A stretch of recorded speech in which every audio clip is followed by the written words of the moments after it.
Hello, everyone. Welcome to Rime of the Frostmaiden, a Patreon campaign. Shout out to our Patreons. Everyone that you see here on the screen is a Patreon. Without their support, without all of our Patreon support, all of the one-shots, marathons, everything that we run on this channel would not be possible. So thank you so much from the bottom of my heart. I really appreciate it. Thank you for helping me pay my bills. If you're interested in more information on what benefits you can get for being a Patreon, you can use !Patreon in the chat. We also have a YouTube. If you want to see any of the previous episodes of Rime of the Frostmaiden or any of our other campaigns, you can check them out on our YouTube, link in chat as well. Shout out to Epidemic Sound, royalty-free music at epidemicsound.com. We are also featuring Kevin McLeod, found at incompetent.com. If you would like to interact with the game, there's a couple of ways that you can do so. You can redeem channel points, which you get for free, just hanging out, vibing with us, lurking, any of that stuff, to grant a blessing or an advantage reroll to any player of your choice. If you'd like to add an element of fate to the narrative, every $10 guarantees a draw from the deck of many things to the player of your choice. Today is going to be roleplay heavy, so these will become very relevant today. Before we jump into a recap and the story, let's go around the table and reintroduce everyone. So please tell me who you are, where we can find you, and who you're playing today. We will start off with Melly. Hey, I'm Melly VT. I am at Amelia Ikeda on Twitter, and I'm here on Twitch. I haven't really been active doing much, but I play Ina, who is a changeling, as everybody in the party has just found out. Ranger. So yeah, this will be fun. Yes, especially today. I cannot wait. Thank you very much. We'll pop on over to Vertigo. Hello, my name's Vertigo. I'm a variety streamer on Twitch. I play roughly whatever I feel like at the time. In this game, I play as Clay, a little Harangon adventurer who just likes to make friends and protect the ones he has. Excellent. Thank you very much. We'll pop on over to Mathis. Hello, everyone. I am Mathis. I play the very spacey half-elf fighter, Lyranus. Just in advance so that people aren't caught off guard, Lyranus will most likely be departing the campaign today. How that happens, we'll find out. I am also entering the creative space. I am currently making a post-EMP TTRPG, and it's going to be super fun and cool. I'm actively looking for people right now who would like to work on it with me. If you are interested, all my contact details should be available. And it's something I'm really nervous about, but really excited for. So anyway, thank you all for being here, and on to you, Zombie. You got this, Zombie. Oh, hi. Okay. Hello. Hey, everyone. My name is Zombie. I'm going to restart. Hello, everyone. My name is Jacob Zombie Z. I use whatever three you like to call me. I'm the lore keeper and Captain Z of the Good Ship Clip. I probably do too many clips. That's up to your own discretion. No. Today I play Bam Nash, who's a big old orc boy who's just trying to, go on an adventure, have some fun, wondering why the hell he's here in the first place, and is very stricken by the sudden change in person that I've seen struck in front of me, and hoping to get maybe some answers to what we might be seeing in the near future. Excellent. Thank you so much. You can find everyone's links there in the chat. Please go check them out.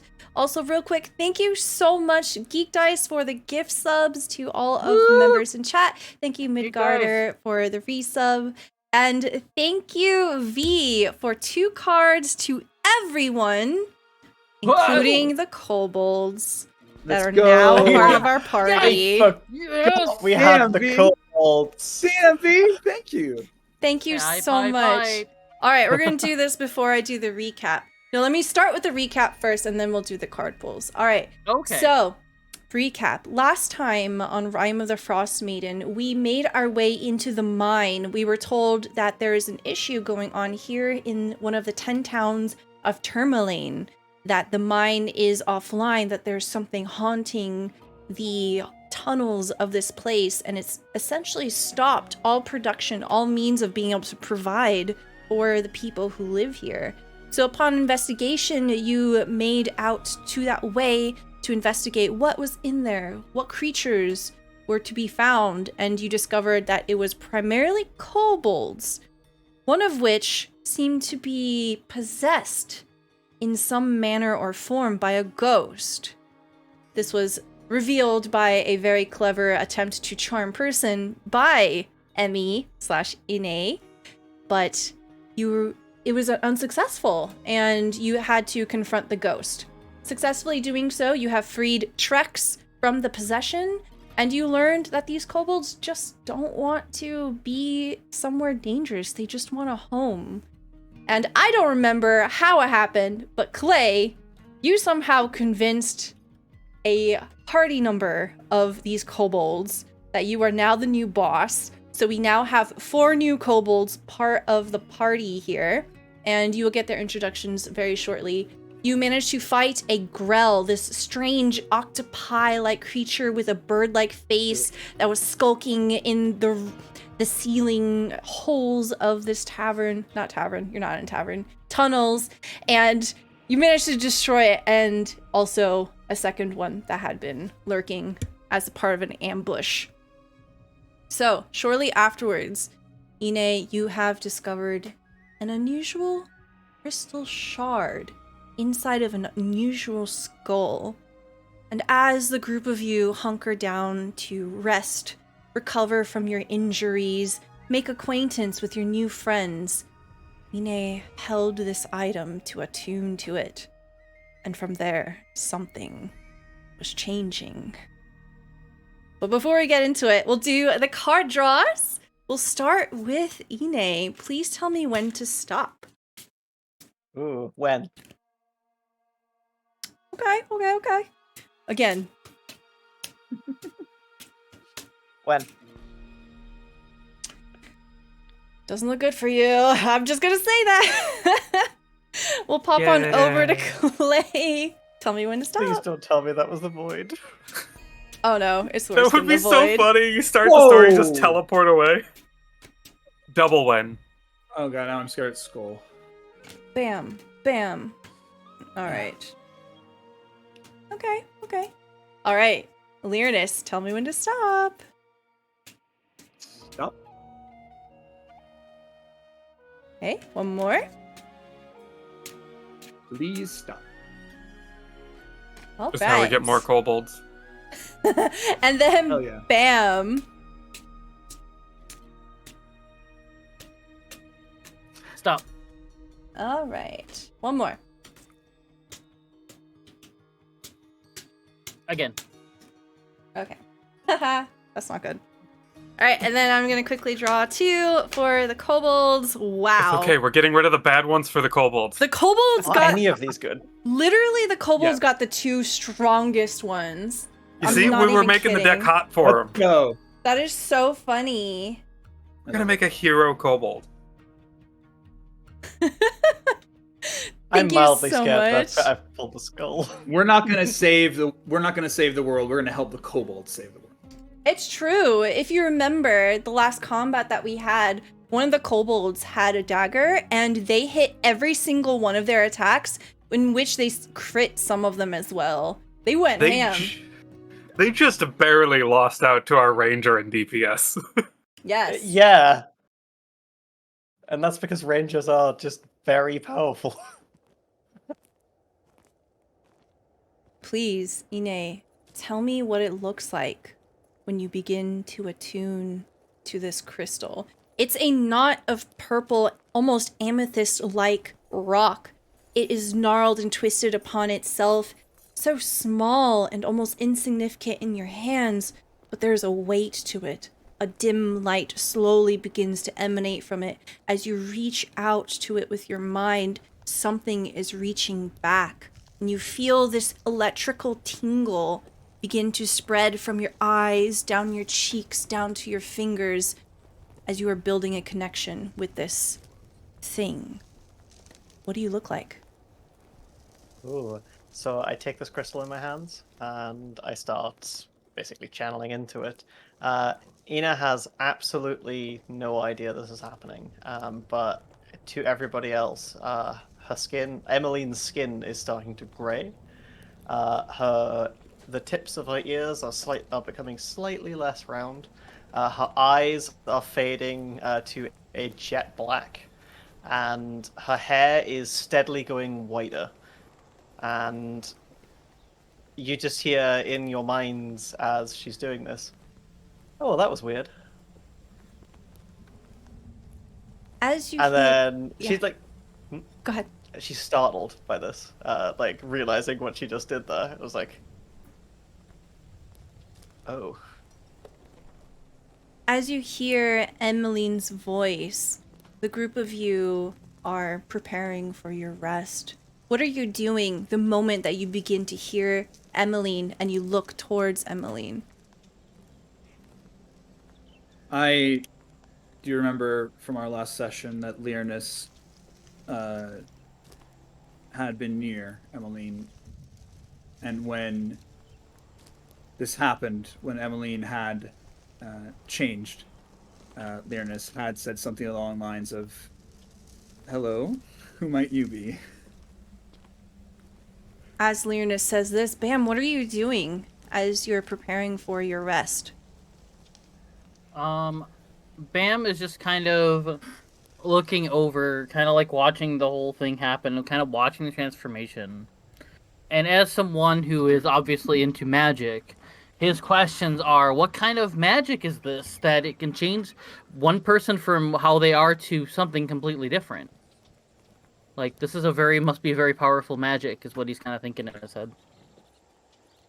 And But he doesn't say anything. Clay? Clay had been pretty close watching since he was there when they found the magic rock he was very interested in. So as this change starts happening, he just gets closer and closer and closer until he's basically up in her face, stars in his eyes. Very excited. So Eveline, raises an eyebrow at Clay. It's just like, your looks down. companions begin to pull in towards you as you look down at yourself. The glow of this crystal. What is your intelligence score? my intelligence is... apparently I can't grab it fast enough. No, you're fine. Take your time.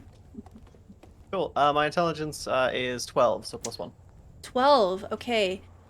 You see that this crystal glowing in your hands, it emanates a bright light that goes to a distance of 10 feet, an additional 10 feet of dim light. And it doesn't turn off. It seems to be strong and steady. This soft purple blanket of light washing over you and the faces of your friends as they watch you in this moment. Ina looks down, realizes what has just happened, and looks around at everybody, like, taking in the fact that this hasn't happened in a really long time. Ina almost forgot what this was, and looks around to everyone. Well, specifically looks past Clay to look at everyone, and says, "I have some explaining to do, don't I?" Clay takes a little step back and sits down. And Larinus will just respond, as much or as little as you would like to explain. Well, I suppose I can give you an explanation. This is me.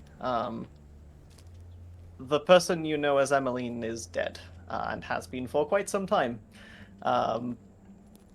Quite a while. I don't even remember how long it has been.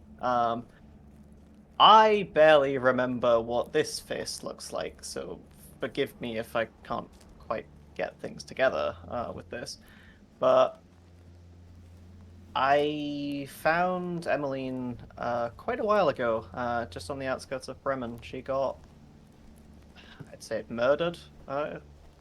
Probably the easiest way to explain it. Taken out by something, honestly. Some critter got her. But Bremen didn't have a ranger, and I didn't have a home, so I took her place. And I've been doing that for years. I didn't even know who her husband was, and yet I still played the part, let's say. So, this whole time, we haven't seen the real you at all. No. I have changed a few times. Mostly out of sight. Tend to do everything out of sight. Makes sense.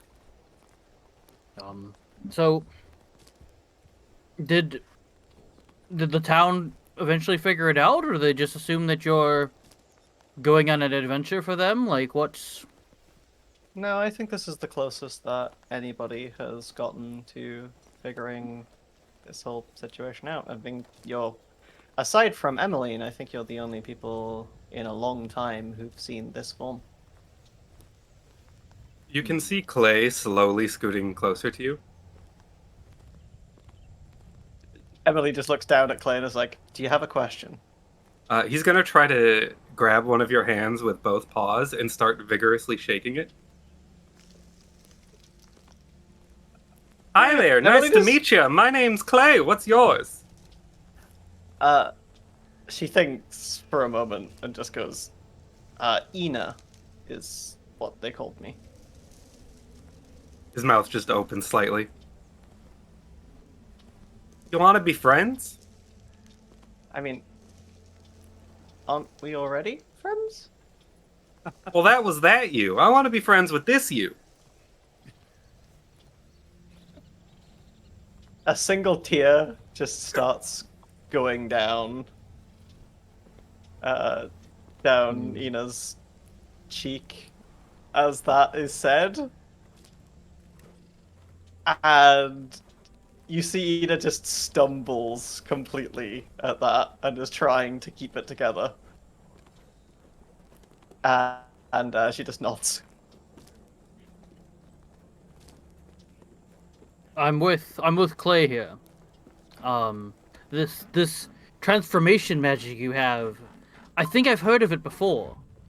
It's very impressive to me, and I enjoy it very much. I want to get to know this you. The Emmeline that I've gotten to know has been nice, and I enjoyed that, but if we're going to become friends, we're going to become close. I want this you. I want the real you.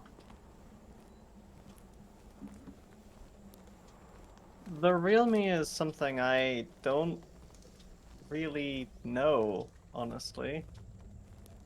I've spent most of my life in the Dale, and not very much of it in the company of others.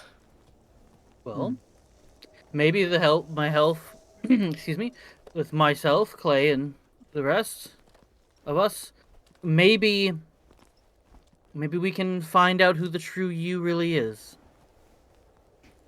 As you say, the rest of us, you can In the hand hear still.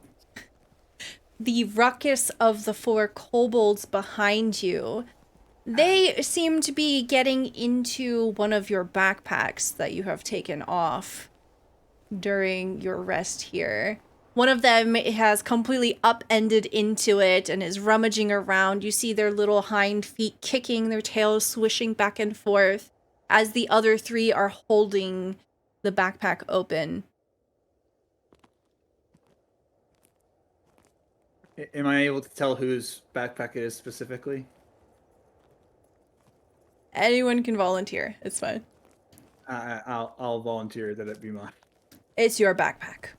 All right.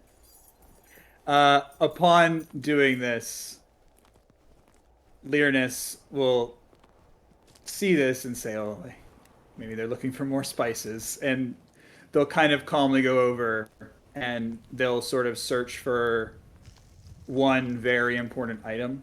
Well, 3. They'll sort of search for the 2 little wooden scrimshaws. I think the dog and the seal, and then a very important looking bottle that looks like it at one point carried like perfume or some kind of other like luxury liquid, but it is for all intent and purpose empty. But it's just this very ornately crafted bottle, and they'll sort of just put it within like the storage and folds of their armor and just put their attention back to Ine. The kobolds do not react whatsoever to your interference. They just kind of squirm around you the way that cats do as they are slinking into your backpack. In this tender moment, the tunnel around you is quiet. Other than the sound of scrambling by the kobolds, you have this moment to yourselves. And you can see as the tear or tears of Ine come streaking down, they catch the purple light of this crystal. It's definitely tears. Clay lets go from shaking your hand and kind of just freezes for a second, as if thinking very hard. And then hops over to the kobolds and tries to gather them into the group. Oh. As soon as you approach, they straighten up and they present to you all of the little things that they've taken out of Learnus's backpack. Clay looks down at it, says thank you, and starts taking them. Learnus is not at all bothered by this and just allows the exchange of goods to occur as if the items are no longer theirs. And then Clay's going to try to get them to join the group and have everyone sit in a big circle. You find that you have to essentially maneuver them individually and push them down, and as they sit down, they all just watch you as you go about and do this for 1, 2, 3, 4 kobolds. Ina is actually going to cast Goodberry with her last remaining spell slot before we rest, and is going to cast Goodberry and is going to hand out little berries to each of the kobolds. What do your berries look like? Well, previously they were like red, almost like holly berries, and they didn't look exactly that appetizing. Now they're more, they're basically like iridescent purple blueberries. Each one of them in their tiny hands holds this small, luscious orb of fruit as they watch you with wide eyes and then look to Clay almost as if for approval or permission. Clay gives a big One nod. to Clay. As you nod, they just go. "Ang, ang, ang, ang, ang, ang, ang, ang." You see the good berry juice just all over their faces. They will be fuller than they have ever been in their life from this, considering it's meant to be for like a medium-sized creature. So you see, looks like we got a bunch of new friends. We should all introduce ourselves. Sure. Clay said, "All right, time to introduce the kobolds." Friendship circle. Let's go. I'm so excited for the kobolds. Okay, let's see here. We see the camera pan down towards the 4 kobolds that are sat almost in a curved line here. You see that the one with golden spots around the face, almost like a raptor, they raise their hand, and you see all across their lap they have the javelin that they were using. This was one of the brave kobolds during the fight. Grek! They introduce themselves. Next to them is a much smaller, much more squat kobold, one of the ones that had run away from the very beginning, and they bark, "Smol!" Next to Smol is another one of the cowardly kobolds, holding a dagger as it is sheathed onto one of its belts. Zerk! And the final one, the one that had wreaked devastating damage on the Grell, looks proudly at you, Clay, chin tilted up. This one says, "Vought." Clay gives a big, muffled clap.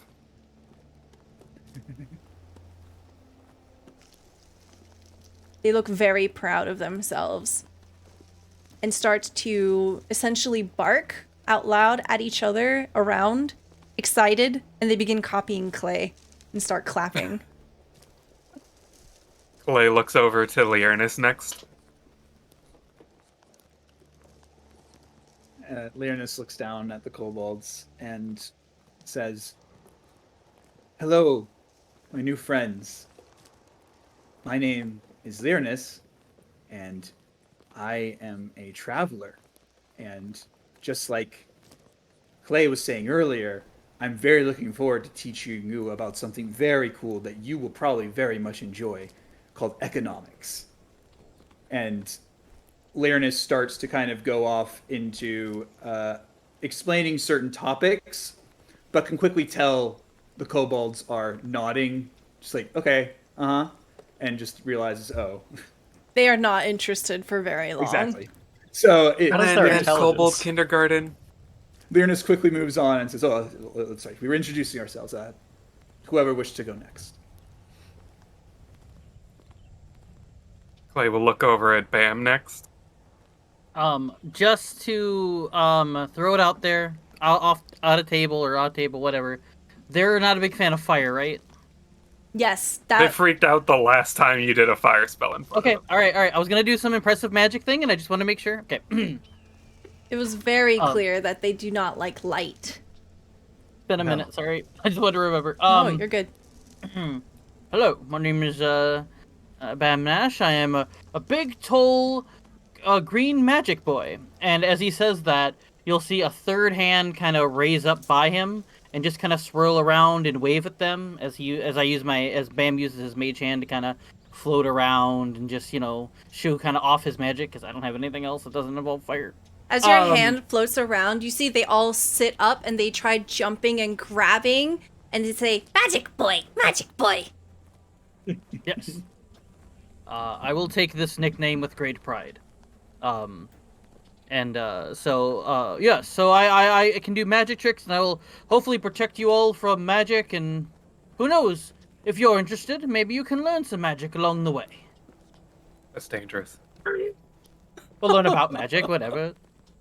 Oh my god, I made a mistake giving y'all 4 kobolds as part of the party. Artillery line! Throw the fireballs! Never.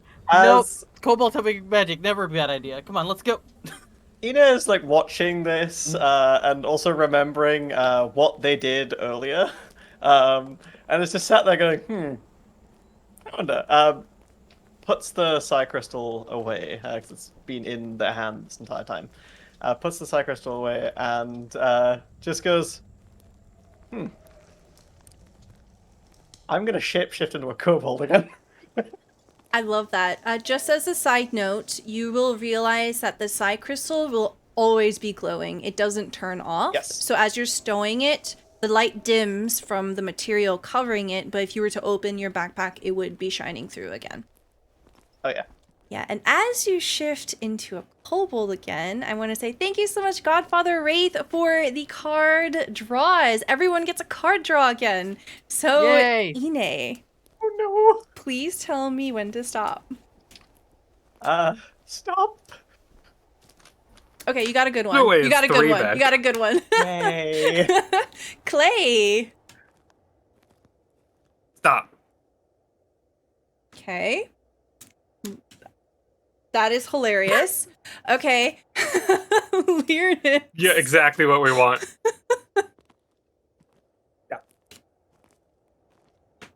Oof. Okay, bam. Love that. Stop. Okay. And then one for the kobold. Thank you so much, Tim. One for the kobolds. The kobolds have 3 really good cards. That is so funny. I love it. Yay. Yeah, kobolds. So, Ine, tell me what it looks like tell me the experience of what it is to behold you changing into a kobold. It certainly Ine grabs just- the attention of all the kobolds around you. Oh yeah, absolutely. Were any of those kobolds the ones that saw Ine before in that kobold form? Yes. So, you see Ine just start shrinking, and like the texture of their skin starts changing. You see their like ears like shrink into like little like almost non-existent points, and their eyes change, their brows start extending, and you see them start basically shrinking into a kobold, much smaller, and it's probably quite startling to any of you who've not seen a changeling before, and just like, oh boy, is that my voice now? Oh no. You see the kobolds have different reactions. Small, the very tiny one, kind of withdraws and has wide eyes, slack-jawed. You see Vought, the very ferocious one with the daggers, begins to lurk forward and puts their little paws on your face, trying to see if you're real. Ine will do it back to Vought and do that, like, going, well, two can play at this game. As you begin to do that, you see both Zerk and Grek begin to move forward. One of them puts their hands on your face. The other one puts their hands on Vought's face. So there's just four kobolds stroking each other's faces now. Lyrinus will look down at Clay and say, I believe this is a traditional kobold greeting. Clay will immediately stand up, walk over, and put his hands on different kobold faces. You see their hands start wandering and like splitting up, and now you've got kobold claws on your face. I'm not actually a kobold, okay? This goes on for some time. After about 30 minutes, you see that the kobolds get bored and they begin to sit down. One of them pulls out a hunk of meat that was tucked into their belt and they start chewing it, and then they start squabbling a little bit. And you get the sense that there is a moment of respite here, if you want to take it. Oh yes, please. Ine is very not in a good place right now. So mechanically, we will say that we can take a short rest here. You could take a long rest if you like, but just as a reminder, the group of you are pretty certain that the majority of the caves have been investigated, and it should be safe. Clay will stick around the perimeter and keep watch. Okay, roll me a perception check. I think that's something I'm good at. Perception. Wow. Welcome back. That's a nat 20. I think that's something I'm good at. Yeah, maybe. Okay, with a 24, as you are securing the perimeter, looking around, you make your way back towards the bucket that is essentially the way back up to the higher level. And when you're wandering around that area, you begin to hear voices, and you realize that it is Trex and perhaps two other kobolds. They seem to be above you, but they aren't approaching. It's kind of hard to hear with the rushing of the water, but your ears perk up and you're able to catch just the tiniest trace of their voices.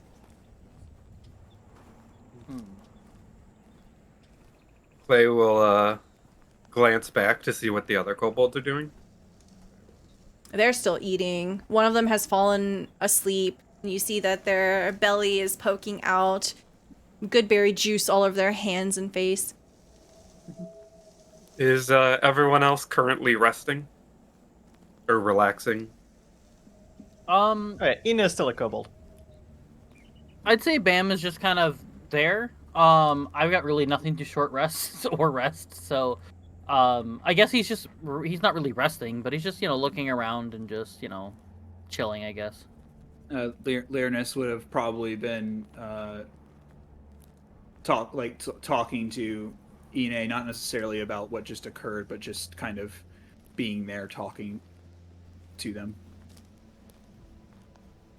Then Clay will take... You said they're above the bucket? Like the way back up? Yes, they're not on the same floor as you. Here, Clay we'll is going take to try to everyone back. go up a floor to them.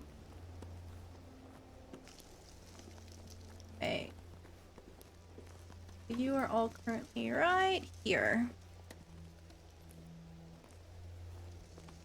And it's over to the east here to get to the bucket. Then he will start making his way to it. Okay.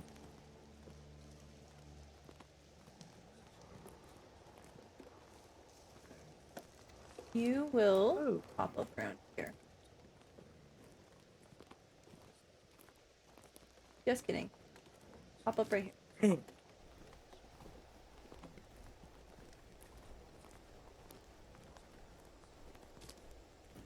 So as Clay begins to wander away, is there anything else y'all would like to do as you're resting? Ine, Learnus is making small talk with you. The kobolds are asleep. Bam is resting. While I'm making small talk, is going to get absolutely annoyed to hell about how high-pitched and squeaky their voice is, and it's going to shift back. Excellent.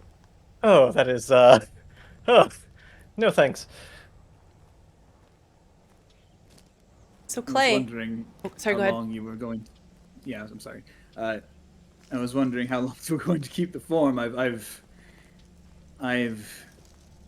known one other changeling through the group I'm remembering. I was a part of. I remember. But I've been Not Emmeline important. for years, so it's new. Being able to, like, I can change pretty much as I wish. It does take it out of me doing it a lot, but yeah, I can change pretty much as I wish. I just haven't done it in a while, so this is a rather new experience for me. I will say I did change into a kobold earlier. While you were all going up the ladder, up the lift, I guess. I did go and speak to some of the kobolds as a kobold. Very interesting experience.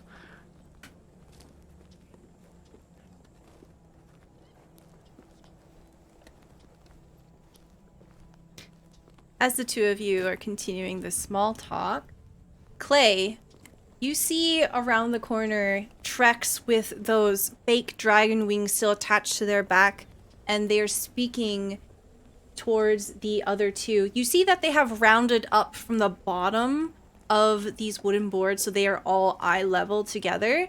It's hard to make out exactly what they're saying because the water is just rushing, and they basically have to bark to each other. Clay's just gonna slip up next to them. Okay, are you doing this stealthily? A little bit. Okay, roll me a stealth check. Okay. I'm sure that works. With an 8, you see that one of them does a double take, and they shriek out. And as they shriek out, they begin to run away.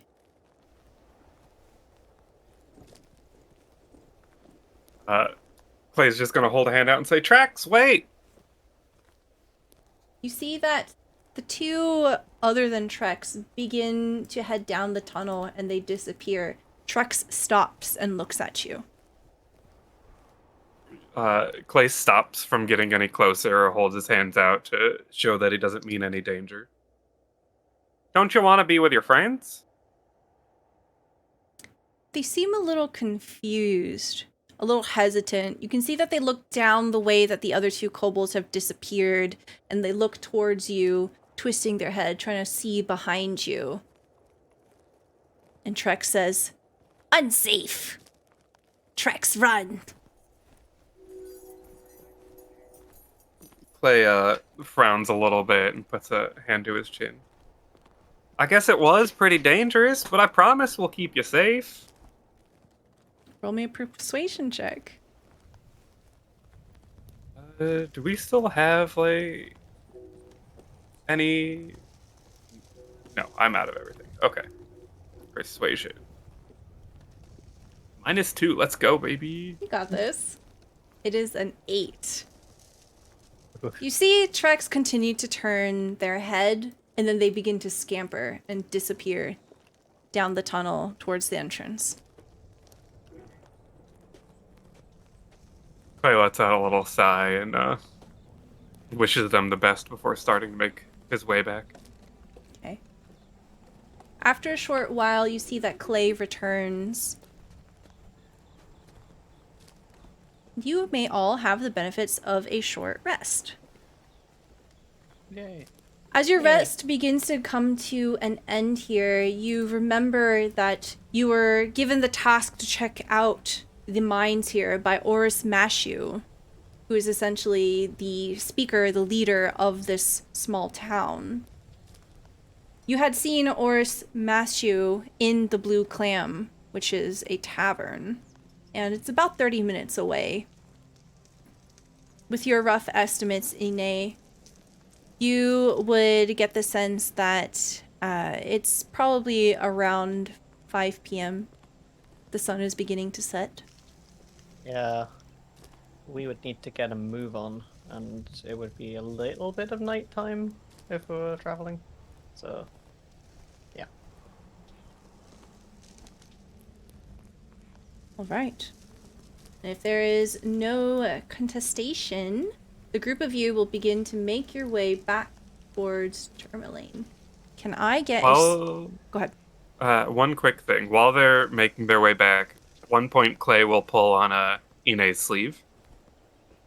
Yes? I just wanted to know, how many friends can you be? Can I be? Clay nods. If I get a good look at them, I can probably imitate them. I don't even think they need to be a friend, really. He tilts his head slightly. What friend do you want to be? I don't know.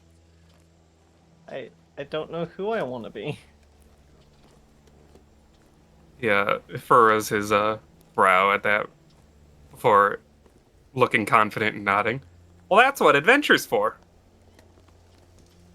Finding out who you want to be. Ina is like very badly, because they have no idea how to hide their emotions in this film, because it's been a while. Definitely has a very pained expression on their face right now. Clay just gives you a big grin and then hops on ahead. Cool. Ina is gonna, even though Ina is not actually Emmeline, Ina still has the same level of experience as Emmeline in terms of survival, because Ina has lived not in a hut, but like in the wilderness this whole time, and so knows this place inside out. Knows the Dale inside out, and also knows that it is harsh as all hells. Yes. I just So as you begin to lead the group back to Tourmaline, let me get a survival at advantage, please. got an advantage. Mhm. Cool. There's a 19 or a 9. 19. Very good. With a 19, you're able to make it back to Tourmaline with no problem whatsoever. Nice. Bring everyone to the map. You enter Tourmaline from the eastern side of the village. You find that as the evening is passing on, there is music that has filled the streets. Perhaps an energy that you had not first encountered when you came to Tourmaline. There seems to be some kind of occasion going on. Folks are gathering and generally wandering to the west. You see that they are carrying a number of goods wrapped in bundles. Something's happening. A few heads turn your direction as the group of you return with your sled in tow, with both Blueberry and Marble. But no one really pays you any attention.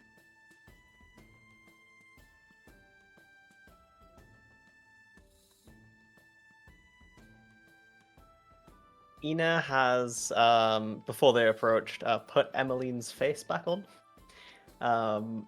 Just so that there's no, like, who is this person going on there.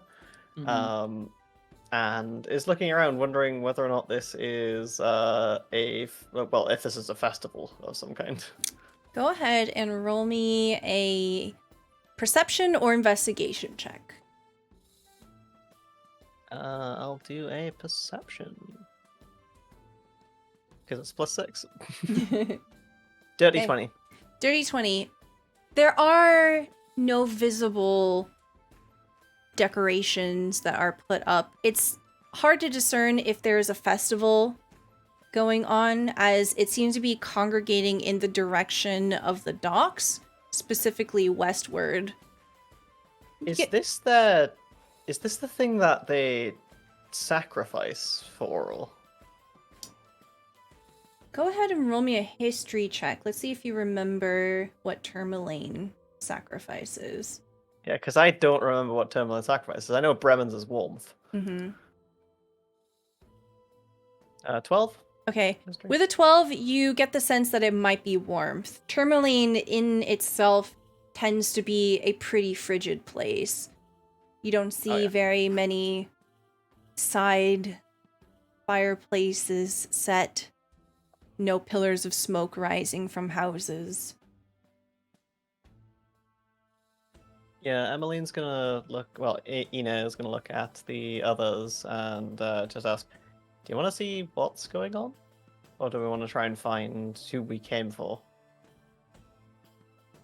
Do we have time for both? I mean, it's already after dark, so we're here for the night regardless. So. Oh, Yes. well then if we're here for the night, do both. Checkmate. Cool. Got 'em. We can find who we find later. Do you want to So follow the crowd? we're gonna follow the crowd. Very good. You begin to follow the crowd and you realize very quickly that they're headed towards the Blue Clam, which is the tavern where you had first met the speaker, and probably where you will find them again. You see, as you're approaching the storefront of the Blue Clam, that there are a number of sleds. You see very visibly there are a handful of hunters and trappers beginning to pull fresh meat off of the sleds and bring them into the tavern. People are clapping, people are sharing what little goods that they have. And you realize that this was a good haul, and this is going to keep the village fed, and people are just gathering together to celebrate a good hunt. People are Nice. laughing, music is playing. Not at all like your first entrance into Tourmaline, which was a boy shouting that there's trouble in the mines. This is not a common occurrence in 10 towns, honestly. This is hey, we've got food, we might not starve. Type deal going on here. We have a wagon, don't we? It's not a wagon, it is a sled. Okay. So it's a wagon without wheels, drug across the snow. Mhm. And it is tethered to Blueberry, who is your axebeak.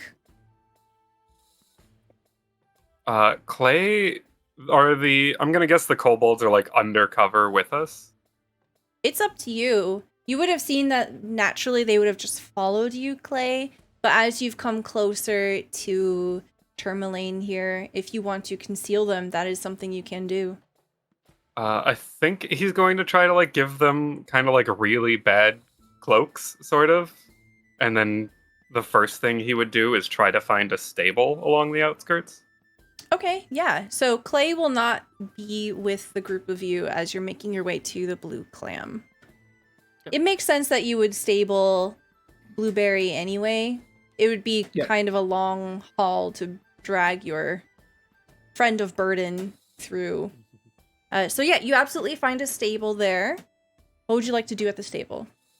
Clay would like to speak to whoever runs it and ask if they can rent out like a private area, since their bird tends to get a little spooked with people they don't know. Okay. You see Their this axe speak. the stable master here is looking you up and down. They have a bit of a greasy look to them. Their hair is pulled back. You see that they are wiry in frame. And their eyes seem to hook mostly on the lumpy tarp of your sled and also what you're wearing. He says, well, you know that private is going to be premium. It's going to cost you a little extra. I'm sorry, that's just the way it is. How much would it normally cost? Well, if you want a public one, it'll cost you 2 silver a night. You want a premium one? You see that he crosses his arms over his chest and he puffs it out. 2 gold a night. Clay looks away and looks conflicted, and then rummages in one of his little pockets and pulls out 1 gold. But this is all I have. Roll me a persuasion check.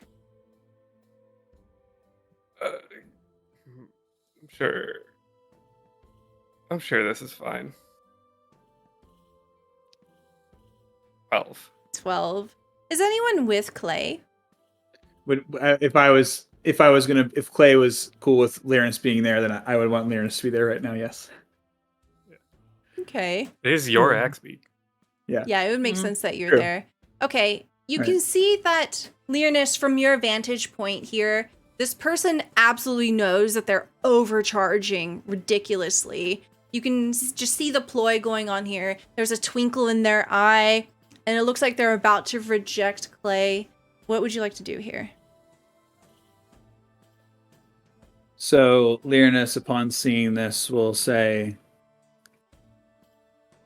I understand, my friend, that Tourmaline is a frigid place. Perhaps you could take what's being offered to you.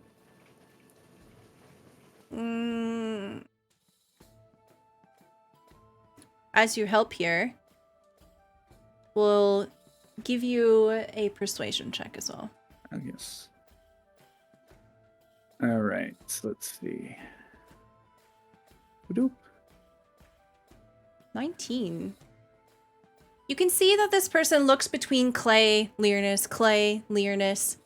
All right. 1 gold it is, but only for 1 night. Of course. And Clay holds out the gold, but makes sure to look tentative about it. they just swipe it out of your hands, and then they gesture open. You see them kick open one of the stable doors and gesture towards it. All right, this stable's all yours. No questions asked. And they begin to stomp away, holding the gold coin in both of their hands and turning it around. You don't see them very often in these parts. Clay just turns to Lyrinus. I'm just glad I didn't have to go up to 57. Agreed, friend. Agreed.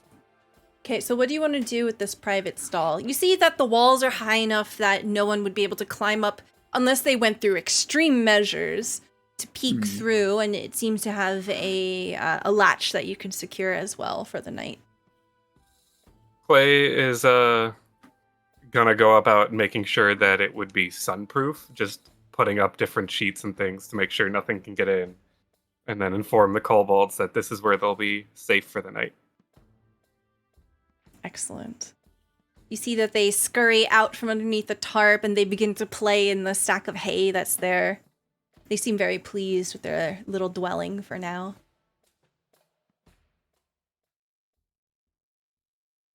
And Clay will turn back to Lyrinus. We should probably get them food, too. Lyrinus, oddly, and would not have brought it up or talked about it at all if the kobolds had gone through the pack and, like, you know, had that or whatever, regardless of, like, way what was exchanged through Clay. Lyrinus essentially would have not made any kind of bones about that, and the kobolds, what I'm saying is the kobolds might possibly have Lyrinus's rations right now. That would have been eaten immediately if there were Yeah, they're not All right. here right now. Well, shit. They would be very, very full from the good berries as well, so it depends whether or not they could physically eat that many. Mhm. They are kobolds, but but yeah. Clay opens up his pack and shows that he has no food in there. Well, they already. So he ate all is my full food. from a certain berry. Yes. All right. So with this in mind, Lernus will once again find the stable master. Okay. You see Uh, that the stable master has a little desk near the front, and they are currently sat at it, their feet up on the desk, leaned back in their chair, and they are twiddling with this gold coin. As you're approaching, they secret it away very quickly. Yes, what can I help you with? Has Clay followed Lernus? No, Clay is being a mother hen and making sure that the stable is perfectly set up for them. So Lernus kind of takes a deep breath and walks up, puts on their most personable, attitude, all this, says, so that one gold has already bought, no questions asked, correct? That's right. Okay. So, to begin with, Lernus pulls out another piece of gold. Immediately they sit up. You see their feet, their boots back on the ground. Go World's on. greatest negotiators. Whatever, it doesn't have to be anything special. Whatever food you might happen to have lying around extra, don't want to take away from your dinner.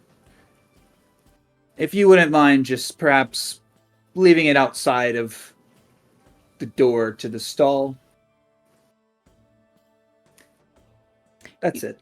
You see, there's like a quick series of motions here. There's a swipe, takes the gold coin. You see a big sack of something go on their shoulder, and they salute you, and they go over to the stall, drop it down, and then they spin right back into their chair and sit down.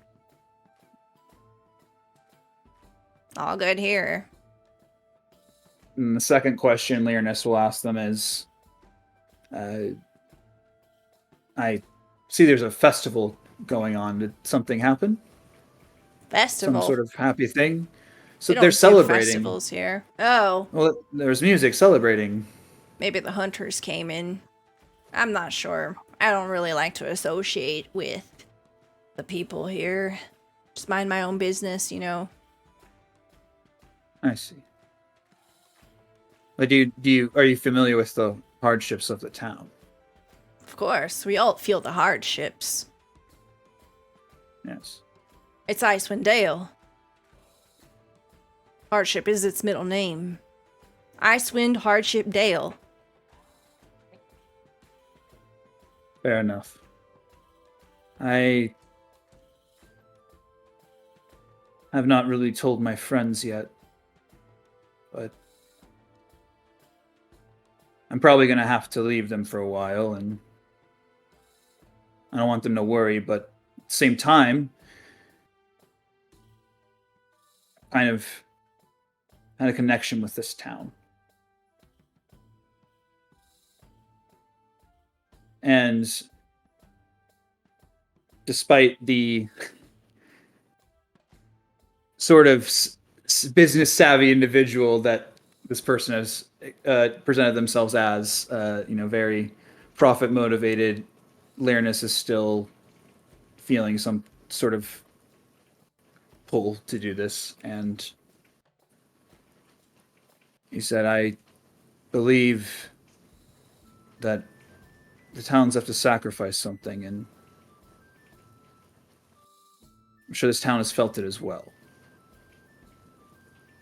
You see And- that this particular individual, they have an air of aloofness to them. They don't seem to really connect with you with this. They shrug and scratch the back of their neck, looking off as you're speaking, and say, well, look, there are people who buy into the whole Frostmaiden thing, And there are those who are more practical. Those who do what they must to survive. Not everyone in Icewind Dale is fit to live here. It will take a mighty strong heart, a mighty strong resolve. And it's okay if you might not have it, if the next person who comes in through Tourmaline doesn't have it. It's a hard land. And we've all got to do what we need to make it through. And you can see, not subtly, they are just rubbing the 2 gold coins together in one of their hands. Just absolutely treasuring the feel of them between their fingertips. That having been said, Lyrinus will then kind of,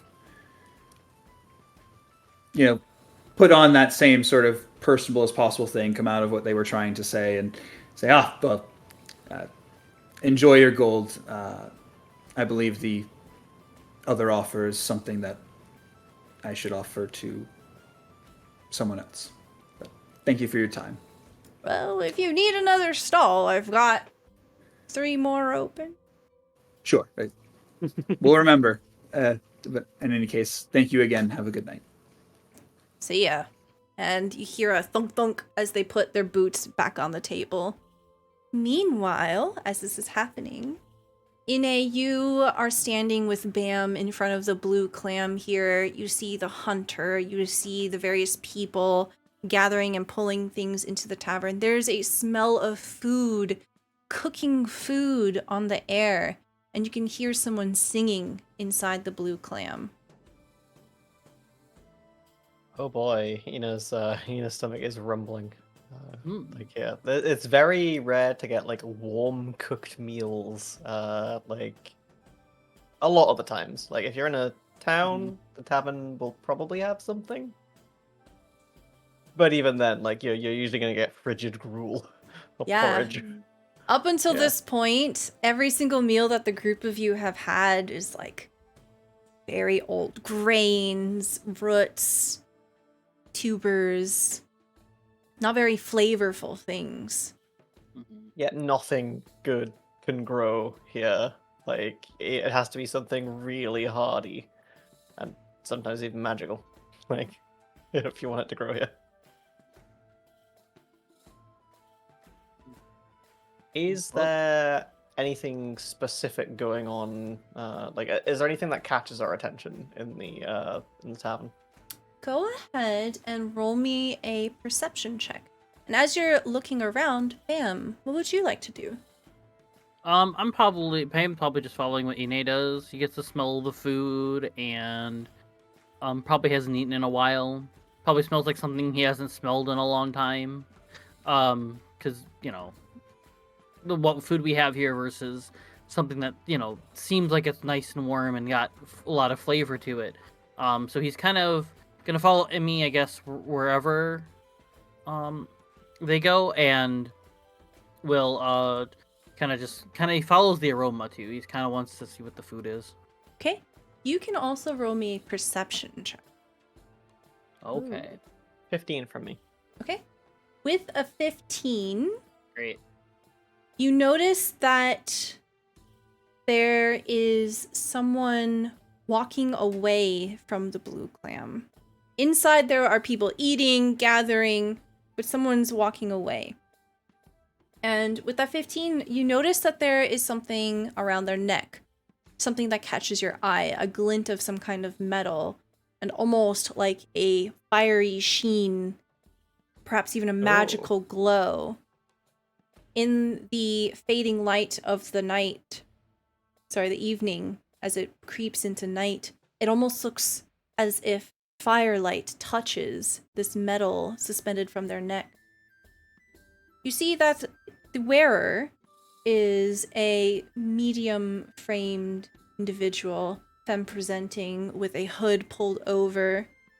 And they are humming to themselves. And they begin to slip through the streets, away.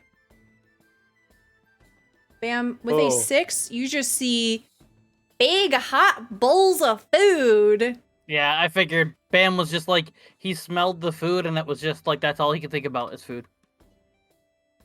Ina is so transfixed with that fiery glint.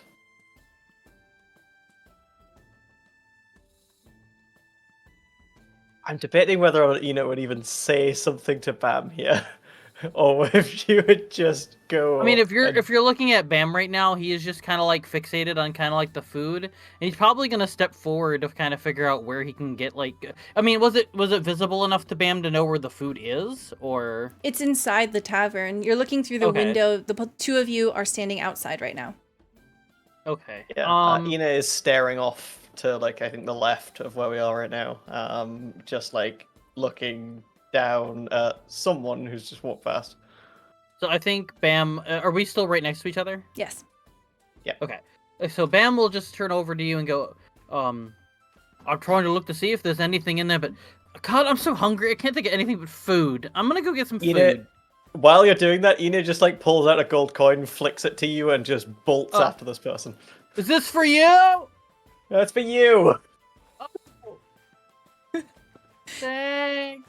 We smash cut to Bam getting a seat. Like, you get a nice cushioned stool, right? It's just like, bams, slam cut to that. Bam, another slam cut to a big pot of stew right in front of you. You see that there's chunks of sausage floating in it. There's potatoes. Someone has snuck an onion in there. And it smells divine. You get to enjoy a very wonderful meal here. And we'll say that you have been charged about 5 silver for this, which is a lot, but it seems to be well worth it as you chow down. I will go ahead and give you inspiration here because it's so good. Yeah, I love inspiration. Nice. So yeah, Bam's just sitting there enjoying the food. I think beforehand, Bam had enough gold to cover himself. So what he'll do is he'll kind of pocket it, the gold that he was given, and then if she shows up, I'll just hand her back the gold and just be like, "Here you go. Or I'll have it right with me so that I can just pay whoever with it and just get her a bowl." Okay. Then we cut to Ina. As you are rushing after this person, roll me a survival check. Ooh, that's a fun one. Yeah. That one.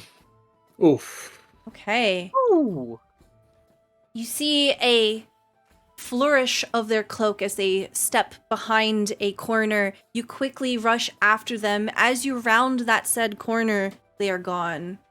You suspect that they might have gone east, but there's no way to determine their trail. The snow has stopped, and with just the mass amount of people wandering westward towards the Blue Clam, it's really hard to make any tracks. Ina just sighs and just like bangs their fist on like a nearby like door frame. I was like, damn it! I was going to head back. Okay. When you get back to Bam, you see there's another smash cut. A chair opens up next to Bam. Another bowl of such delicious food gets put down, and you're given priority seating here. As This frail old lady is just like, oh, thank you. What on earth prompted this? How much did you give them? I already had gold, so I used your gold to get you a bowl. And I told him when you showed up to make sure you have a bowl here. Okay, you didn't give them the whole thing, did you? Well, once I figured out how much it was, no, but... Yeah. Oh, okay, good. A gold piece is a lot here, by the way. I figured it was a lot, but I was hungry. I didn't care. I see that, and just like shrugs, goes, screw it, grabs a hunk of meat and just tears into it. you may also get inspiration here. Remember that they will expire at the end of the session, so use them. Oh yeah. I have to say, I don't know about you, but I feel very inspired now that I've ate this. Really good stuff. Yeah, I mean, it is probably the warmest food we had in a while. So it's been a little bit, yeah. Tends to happen, honestly. Touch them in my beard, sorry. Who were we here to see again? Some person, I don't remember. You look around and you see that amongst the other people who are enjoying the same meal as you is the owner, Vernon Bragg, who was this very swarthy looking half-orc, dressed very neatly. And in his company is the leader, another half-orc, Oris Mathshu, who appears to be much more youthful, dressed in the robes that pretty much obviously point them as someone of office and importance. They're also eating, but at a different table. Yeah, Oris is the one we came for. Mhm. Or the one who asked us, I think. Maybe. Yeah, I think we should. I mean, whenever you're full, I guess. I'm gonna go and talk to the speaker back there and see whether or not we either get a reward or get kicked out of the town. Considering our track record, it should be fine. Yeah. We've been here before, right? Yes. Off over the table. Okay, because I recognize those names that I just put into our little name thingy. Yes. Okay. Yeah. So would they remember us? Would they recognize us if they saw us? Probably, It's but it's the same day. yeah. Oh, okay. However, I'm it's sorry. very packed in here. You can tell everyone's trying to get a slice of the pie, so to speak. Not literal pie. Well, yeah. Slice of The bowl of the Oris. stew. Bowl of stew. So, Ina, as you're beginning to make your way over there, someone accidentally slams really hard into your side. You hear something crunch in your backpack. You see, this is they appear to be dressed like a fisher folk. They turn to you. Oh, I'm so sorry about that. Look, I've got to head back out to the docks. Oh. They just kind of look at you miserably and slink out of the blue clam. Oh no. You have drawn the What ruin item? card. No. Oh no. So please immediately destroy a mundane item, so non-magical item. It's up to you if you want to destroy something very important or not, but you lose something here. Okay, I'm going to destroy my tinderbox. Okay, yeah, you can catch the whiff of lint and charcoal coming from your bag. You know that if you check right now that it's going to flood the entire tavern with the purple light of your crystal. And you remember, magic is regarded with some suspicion here. Oh yeah, I'm even scared of it, except now I'm using it. So please remove your tinderbox from your inventory. Yeah. And as you Delete. do that, Clay and Lyranus, you have finished securing the sled, your animal companions, and the kobolds. You know that they're not going to be disturbed. You know they have plenty of food. What would you like to do next? So a lot has happened in just a day. Clay's been on a bunch of big fights. He's been playing around with a bunch of kobolds, made a new best friend. Clay is exhausted and has fallen asleep in a pile of kobolds and a cat. I love that. In fact, you have drawn the Donjon card. So, Clay, you fall asleep. You disappear into hay. And anyone that tries to look for you, in the next scene, they won't be able to find you. The kobolds roll away and they disappear into another bout of hay. And you are all alone as you catch some good rest. Sounds Lyranus, peaceful. what do you Yes. do? You can't find Clay. You don't know where Clay went. Well, Lyranus would have gone like into the town to try and find, everyone else and see what was going on, what everyone was, so happy about and celebrating. So It would become very clear very quickly that the hunters have found a good mark and that there's plenty of meat. And that is what everyone is excited about. And they point you towards the blue clam. Very easily, you're able to see Bam and Ina through the window of the blue clam. And you can join them if you like. I will. Yes, as soon as Lyranus sees them, they will. Kind of do the thing. You make eye contact with somebody you're meeting at a place. Like, hey, what's up? And you walk over, sits down next to them. As you sit down, you can see that there is a fisher folk that's just like, ooh, slinking out the door. Ine just standing amidst a crowd of people halfway towards the speaker. Ine, you see Lyrinus has joined Bam at the table. I just look like I am just done, considering what's just happened there. I let out like a deep sigh and just like wave meekly over at Leonis, and then like try to continue the like path through the crush of people.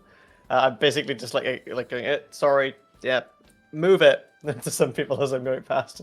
Eventually, you make your way over to the speaker, no problem, without further incident. The speaker looks up, wipes their mouth. Ah, the adventurers. You have some update on the mine? Yeah, the mines are fine. Well, there were a bunch of kobolds in there. Those have been sorted. You've had bigger problems, I will say. You notice there are still like basically like bandages like covering and stuff like that. Oh, Yeah, what happened? I think they're called Grell. Um I'm unfamiliar with such a creature. think giant tentacled creatures with beaks. They hurt, and we took care of everything in that cave. Yeah. Everybody else is just resting up. As you say that, you see that Oris looks deeply concerned. Vernon, who's halfway through their bowl of soup, kind of waves the spoon around and says, as you mentioned the Grell, do you think we can eat them? Did you bring the carcass along with you? Did we? No. No. No, no, I assume the kobolds would have ate it. Oh. Are the kobolds still the problem, then? They're not really a problem. They seem fairly harmless, honestly. There's maybe a couple of them left. They will leave if there's lots of bright light. It's kobolds. You see Vernon shrugs indifferently and continues eating. Oris nods and says, well, we won't resort to violence. Of course not, but we may have to drive them out if they are problematic. As agreed, thank you again for clearing out the mines. Here, and he reaches for a pouch on his hip and hands it to you. For your troubles.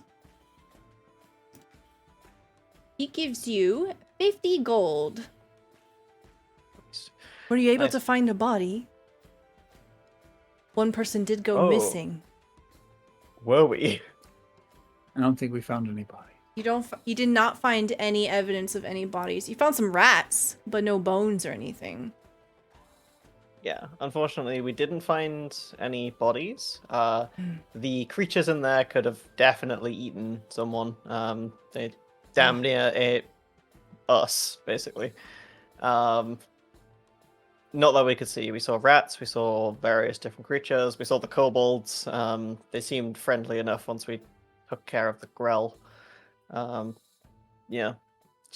Ina's not going to mention the possessed kobold in there. Yeah. They seem to nod and just take it at face value. Well, thank you very much. We hope to get the mine operations well underway as soon as possible. Probably begin as early as daylight. But please enjoy. Yeah. We have such a bounty tonight. It should be a restful one. And if this is fantastic. Thank you. And if you like, let Marta know that you helped us. Perhaps that would give you a discount over at the East Side Tavern. Sorry. The inn. Like nods. It's like, thank you. I'll let them know. Tell them that Oris sent you. Of course. I'm gonna go and share this out with the other adventurers. Yeah, I will definitely need that tavern. Ina definitely looks like they have been through hell. They did nearly die. Mm-hmm. Ina, you've rejoined Learnus and Bam, who are resting, eating. You notice that Clay is not here.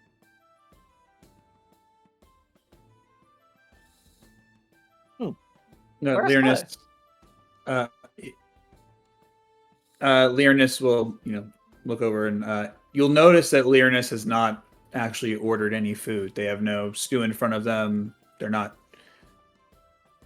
noshing on like cheese or other rations like they might have usually been. They're just like oddly uninterested in food. But they'll look over at you and say, "Oh, they stayed at the stables with the other friends of ours. Yep. I'm guessing they're resting." That Oh, sounds with, like with them. the kobold, yeah. Yeah, makes sense.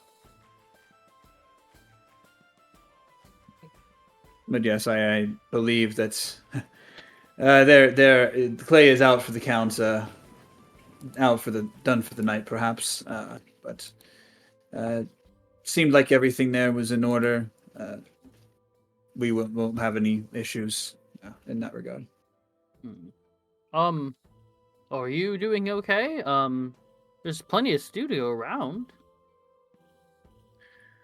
Not hungry. I'm fine, but I appreciate it.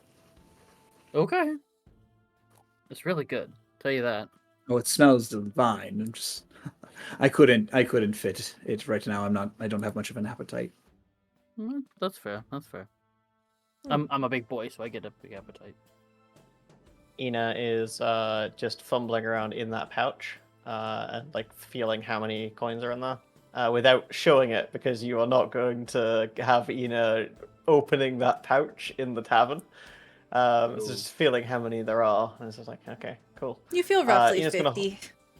Ina's gonna hold on to that and secure it for now, but it's gonna make a mental note to give everyone 12 gold. You finish Which is What the... about the astonishing kobolds? amount of money. What about the kobolds? That's funny. We are trying to teach them economics. You finish the rest of your meal, and you can see that from the crowd that the festivities, not actual festival, are probably going to last for several hours. People are loitering, they're relaxing, they're drinking. They seem to be soaking up the good times as much as possible. And Ina, you know it's impossible to tell when their next very good meal is going to be, as Icewind Dale is an unforgiving place. So you can all feel this sense of appreciation, this air of we don't know what's going to happen next, and we're going to enjoy it the best we can. Yeah, it could be months until the next meal, like the next big meal like this. Ina's gonna look to the others and just be like, whenever you're all done and so on, we have a discount at the inn to the east. Oh, okay. Feel Yeah, free. if I'm good whenever. Oh, same, honestly. I'm gonna eat my fill and enjoy myself, and Ina's gonna just grab more food and just actually enjoy this. Because for Ina, this is the first time Ina has had this happen in a long time. Ina has got friends for the first time, is having a warm meal for the first time in probably a year at this point. And has just went and done some good for the town and is definitely feeling a lot of emotions right now and is still wearing Emmeline's face. As the group of you take your time to enjoy the tavern, can I get perception checks from the three of you? What about me? No, you're not here. You're in a very strange liminal space. I'm Hell using yeah. my inspiration. Just roll 2 times and we'll take the highest one. 12. Oh, Okay. jeez, I am distracted by something. All right. Can I got a reroll in chat. Can I use it? Yep.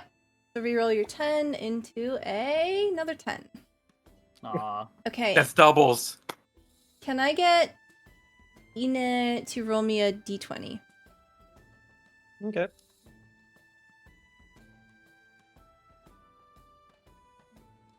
A 1. Okay, very good. So, Bam, you hear mention that,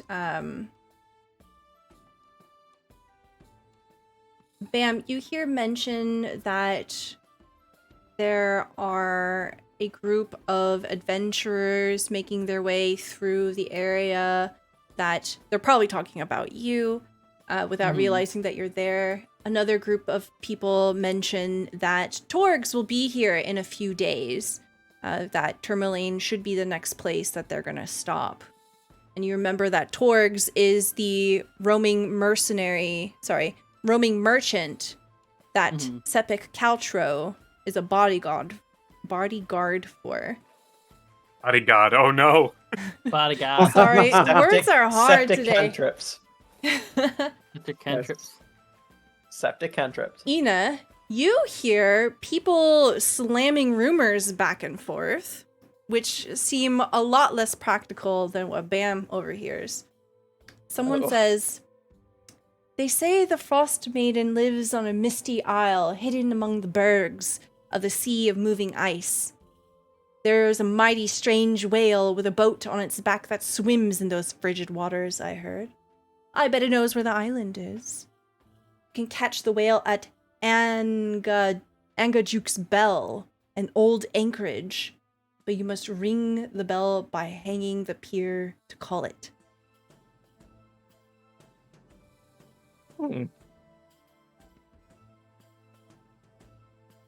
And so, you finish your meal.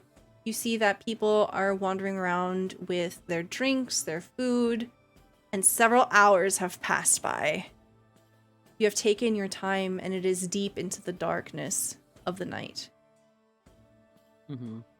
I think once, or however little bit of, I guess, when we can get a moment where it seems like there's not, like, a ton of people, like, I'll speak to it where they can hear it well enough, I think.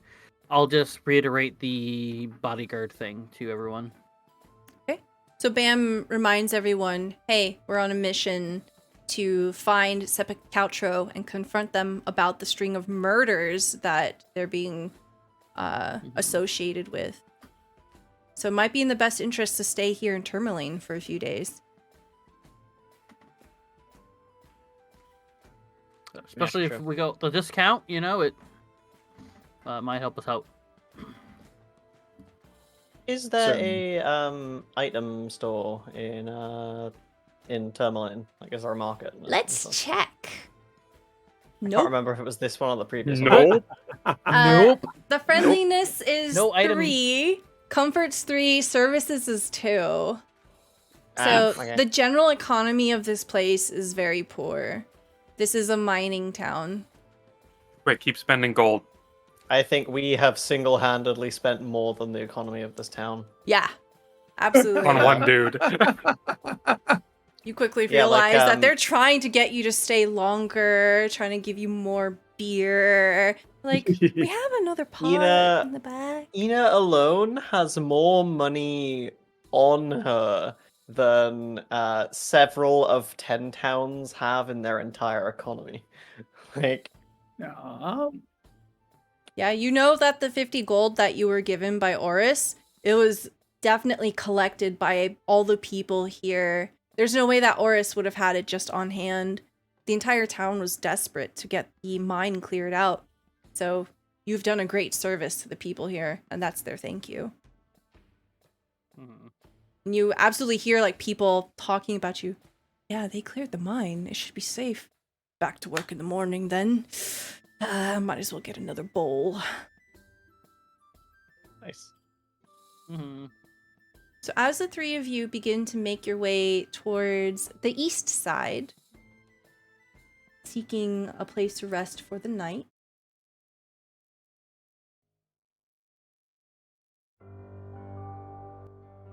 Clay, You wake up and it's dark. You must have rolled around in your sleep and there must have been a hole in the side of the stable because you're not in the stable anymore. As you get up, there is a small bundle of hay that has stuck to you and you're able to shake it off. And you realize that you've rolled right up to a snowbank. You look around. You don't recognize where you are. And it's very, very dark. You know that Tourmaline, from the amount of time that you've spent here, they don't have torches and lanterns. They seem to be very sparse with fire here.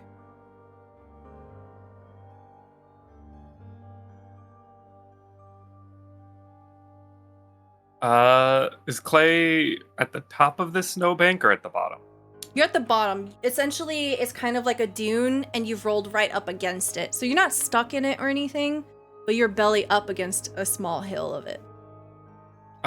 Clay's gonna hop up and dust himself off a little, taking a look around an area he can't really see because he doesn't have dark vision, Okay. and try to wander his way to the top of the snowbank. Roll me perception.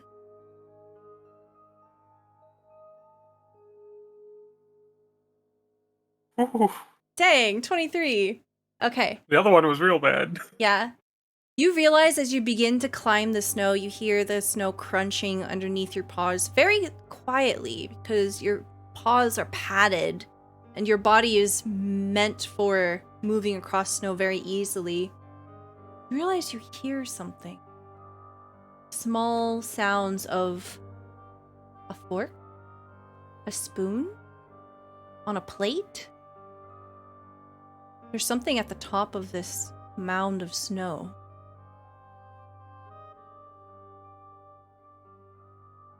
What do you do? You can see Clay pause and hesitate for a moment, his ears sort of twitching and turning, trying to pick up on the sound. Or he picks up speed a little bit, trying to climb the hill a bit faster. Okay. Do you do this stealthily or carefully? He does it carefully. Okay. As you pull up high enough to see what's at the top of this mound, whatever they are, they have stopped and they're staring at you, looking at you directly in the eyes. There are 3 of them. These very small, squat creatures, they're only a few inches tall, and they are all gathered around a ceramic plate. One of them is holding the fork, the other one is holding a knife, a butter knife, and they've stopped. You've never seen creatures like this before. Look at the art! Oh my god! That's adorable. These little spirit-like creatures seem to be wrapped in hay. Faceless, but looking at you. Thank you so much for the raid. Welcome on in, everybody. Roaming DM, thank you so much. Are all of them wrapped in hay? No, 2 of them are. One is kind of this wispy blue light. That is the one in the middle, not holding one of the utensils. Clay is gonna crouch down, essentially getting on his knees, and try to pick what's left of the hay off of him and hold it out to the one that has none on him. You see, they hesitate, and very quickly, the little hands come up and grab you, and they take them and they begin to essentially make a little makeshift cloak around themselves. And then that one that had dressed itself in your hay begins to use its hands and mimic eating. And points down at the plate. The 3 of them begin to jump up and down, excited. Clay will sort of scoot himself forward until he's in between them and the plate. And he's gonna try to speak in Sylvan. Okay. My name's Clay. Can you understand me? As you speak to them, it's very easily clear they don't understand you. They don't stop, they continue to mimic eating, and you see that they're essentially just rubbing the fork and the knife against the plate. Go ahead and roll me an investigation check.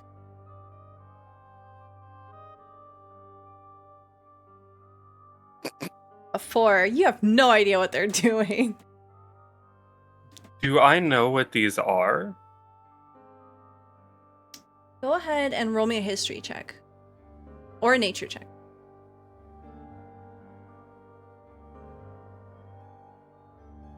I will do history.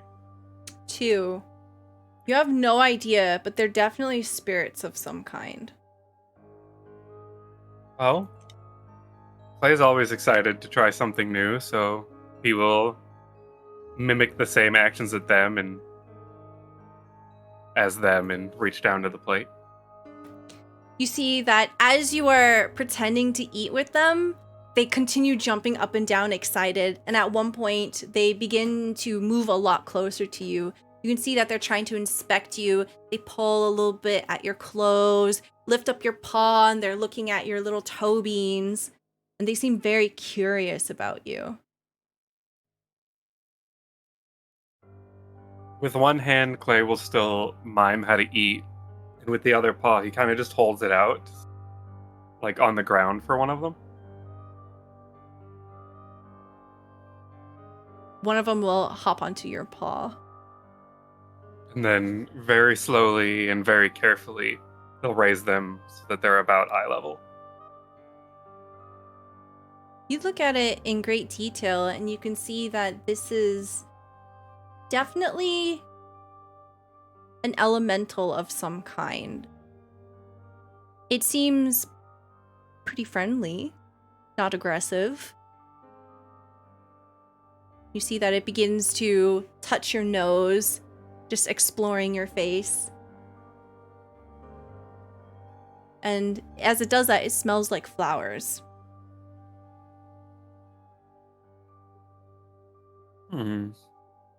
And then, very carefully, Clay will set them down on top of the pot helmet that they're wearing.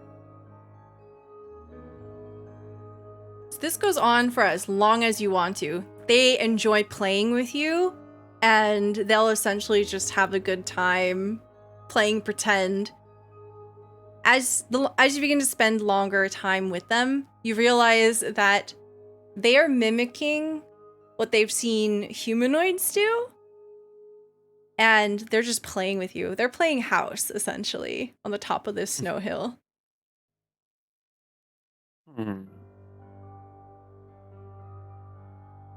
Clay will gently take the one off the helmet, put it back down, and then very slowly take off his helmet and hold it down.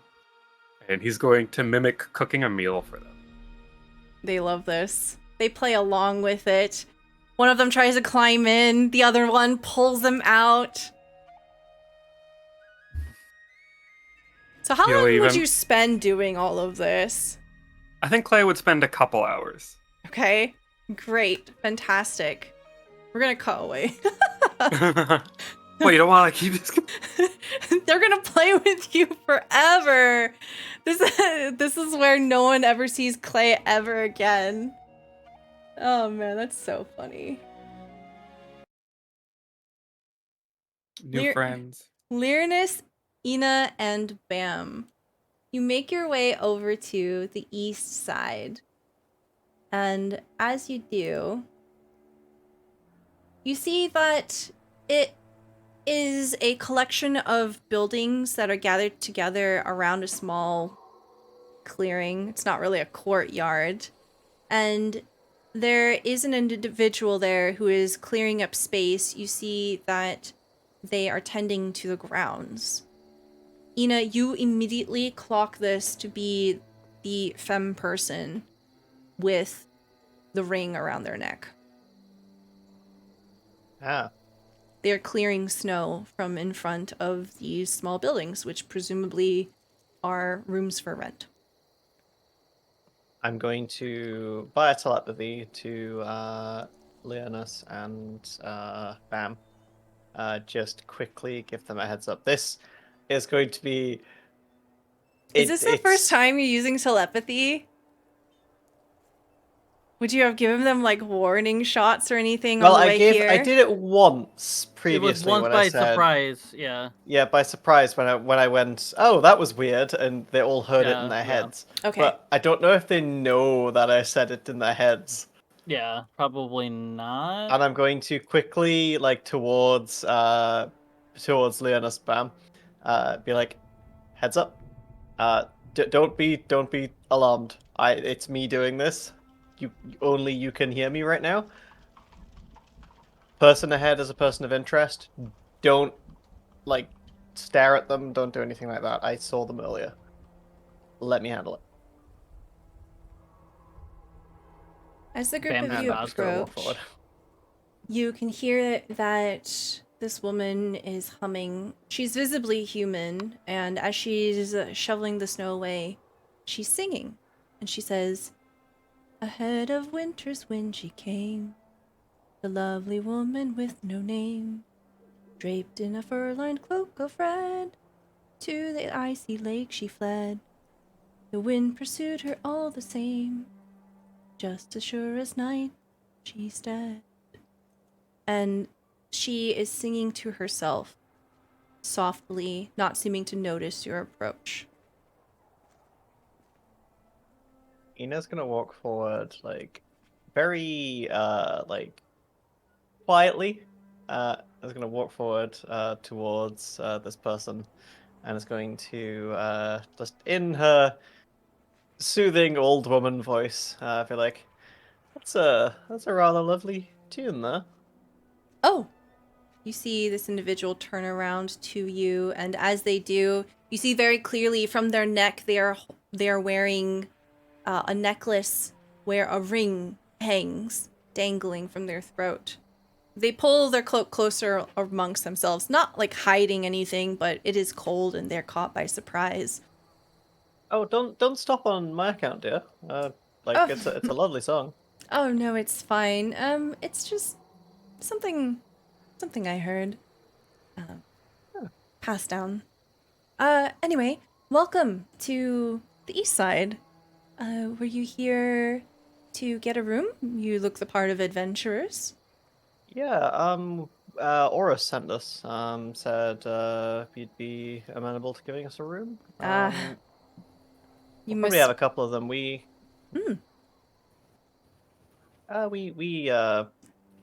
cleared the mines out earlier. I heard. So, yeah.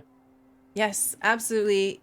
The group of you are essentially heroes in the eyes of everyone here. Thank you so much.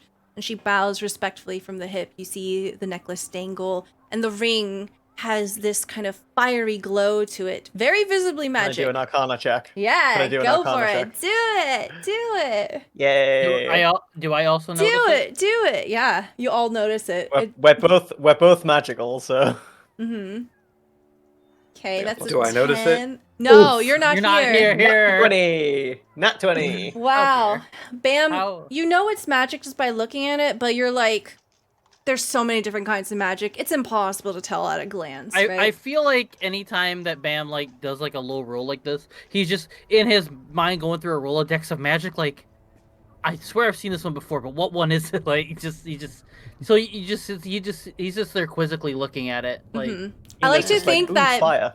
Bam thinks about it way too hard and makes it more complicated, right? You're like thinking about specific algorithms and stuff like that. Oh, this one, but my professor told me that. Oh, wait, but no, in a book I read this, and that's just all that's going through my head. Yeah.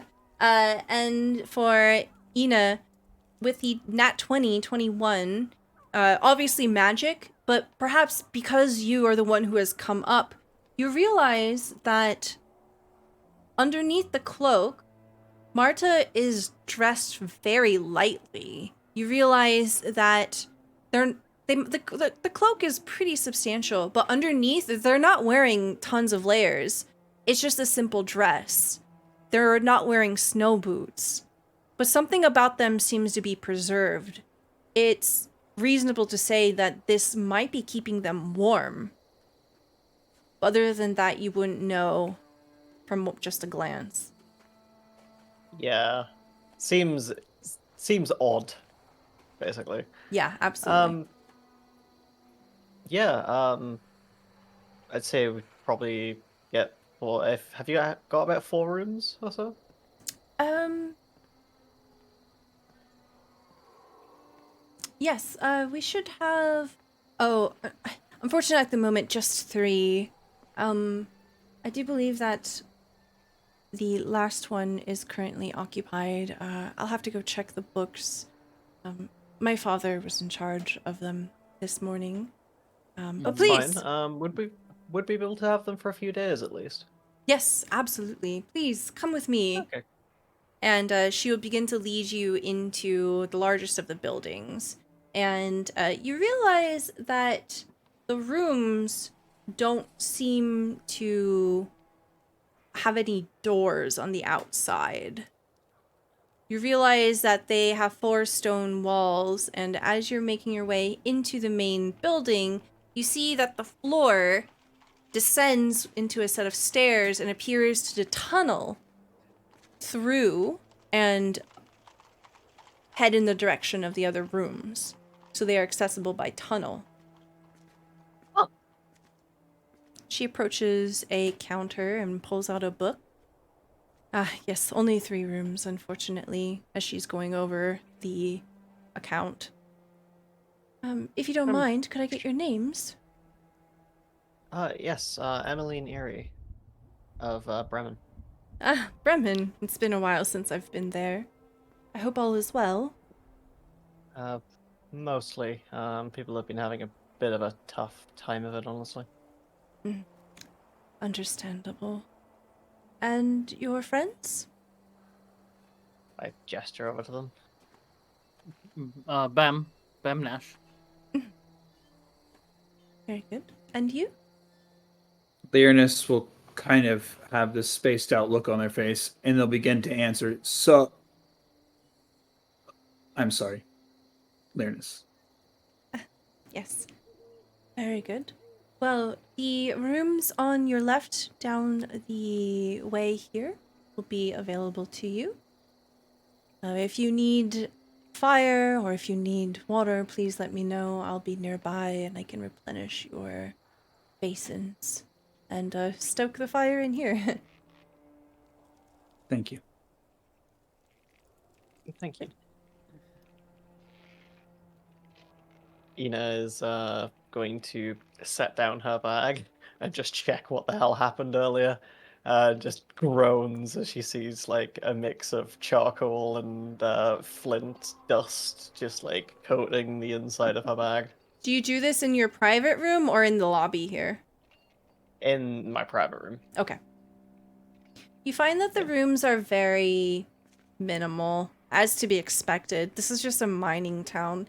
You are quickly able to discern that by not having a door that is externally facing and having these little tunnels to connect the rooms, it actually does a very good job of preserving the heat because you're having fewer entryways to the outside. So they don't have any windows, but as you're entering each room, you see that there is a passable bed. The rooms are clean, and there is a basin that has water for you. And it is quite cold, but not frozen. Yep. It'll do. Okay. Mm-hmm. Is there anything special that y'all want to do as you are settling in for the night? Yeah, I do. But if anyone else would like to do anything first. Ina is exhausted and is going to bed. We established that Clay is just spending the night with the kobolds, right? That is the That's assumption. what Lyrinus had said. To our knowledge.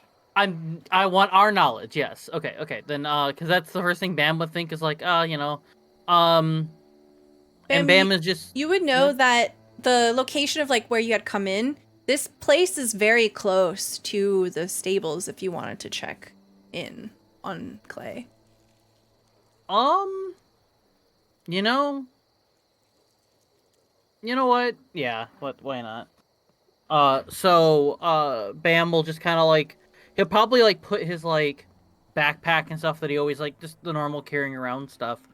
Um, Other than his little magic pouch, and then he'll put everything else kind of down, and then he'll walk past out of his room, and then whether it be Emmy or Lyranus, whoever he passes by, he'll let him know that hey, I'm gonna go see what I'm gonna go check on Clay. Just let him know where we are, tell him the location, and if he wants to meet up or whatever. And then yeah. Okay. That way I can maybe create a little space in my room for Clay if he wants to lay in there or wherever he wants to go when yeah. So as you are departing, you have to step out into the lobby to get outside. Mm-hmm. Bam, you notice that the woman, the innkeeper, she's currently sitting at the desk, and you see that she's idly playing with that ring in her fingers, and she has this far off look. As she hears you come, she says, "Oh, are you heading out? Anything I can do for you?" Yeah, no, I'm just checking on another friend of ours. Shouldn't be too long though. I just wanted to let them know our location. They're one of they're the other one that wasn't with us, but they also helped us clear out the mines and such. Ah, very good. Well, Mhm. please stay warm out there. I will. And Bam will take a mental note of what he saw, but he just won't say anything. Okay. You head out. You go to the stables. I do go to the stables. Mm-hmm. You find the sled, you find Blueberry, you find Marble, you find 4 kobolds. Clay's not here. I'm looking around. As I'm looking around, are any of the kobolds awake? They are. They seem to be Okay. nocturnal, and they are currently playing with whatever's on the sled. Cool. Bam will kind of come in. And I guess he'll just assume because he doesn't see Clay anywhere and he hears playing, right? So he's just gonna walk up to the kobolds and he's gonna be like, "Hey, you guys playing with Clay? I haven't seen Clay since he parted with Lyranus." You just see boom, boom, boom, boom. 4 heads pop up on the other side of the sled, and they begin barking at each other, and then they look at you. Clay. Clay. And they begin coming up to you, and they're pulling on your clothes. And it seems like they're asking you to give Clay to them. Oh. Huh. So he's not with you then. They just continue chanting Clay's name. Okay. He then goes, I guess, he kind of digs around where the kobolds are. Does it like kind of like digs in there? Probably doesn't find anything there, and then he'll go over to another just empty looking haystack, which I would assume would be the one that Clay fell into or whatever. And so he'll start digging around. As I'm digging around to any of these, do I find anything? Do I see anything? Do I? So there's a lot of hay in here, and you have traveled all throughout the day. You had a very rigorous combat, and as you're pushing all this hay around, you are getting extremely tired. It is bedtime, and you are pushing yourself, determined to try to find Clay. You have drawn the balance card. You'll Oh. go down to half your hit points. And if you have any spell slots, you go down to half your spell slots. As you are just absolutely exhausted in this moment. But you do find a hole in the side of the stable. And you can see from the snow that Clay must have rolled in their sleep outside.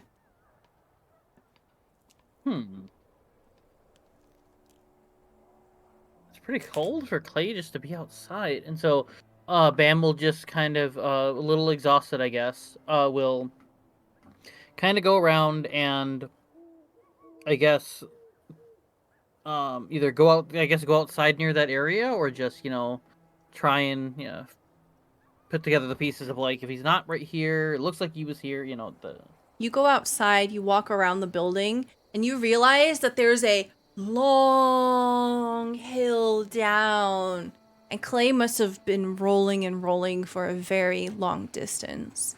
It's going to take you away from the town if you want to pursue. But you can see an obvious trail of where Clay's body had rolled down. You see imprints of his armor, his helmet, where he would have been.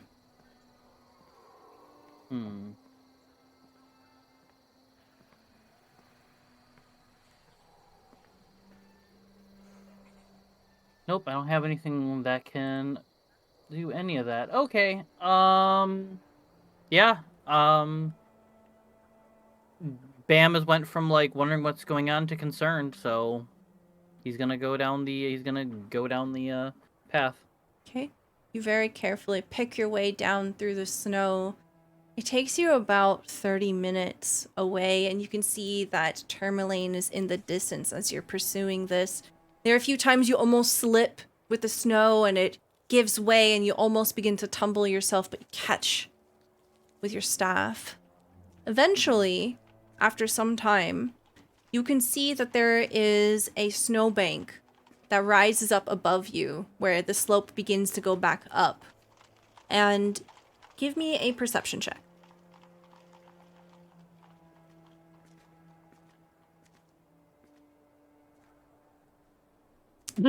That's a 4. 4. Okay. The way that the angle of the snowbank is, you can't see what's on top of it. It must be a slanted top. So if you want to see over it, you have to climb it. I mean, there's no other choice at this point. Let's go ahead and climb it. Okay. Go ahead and roll me a sleight of hand check. Ooh. Oh. A 6. Okay. Clay.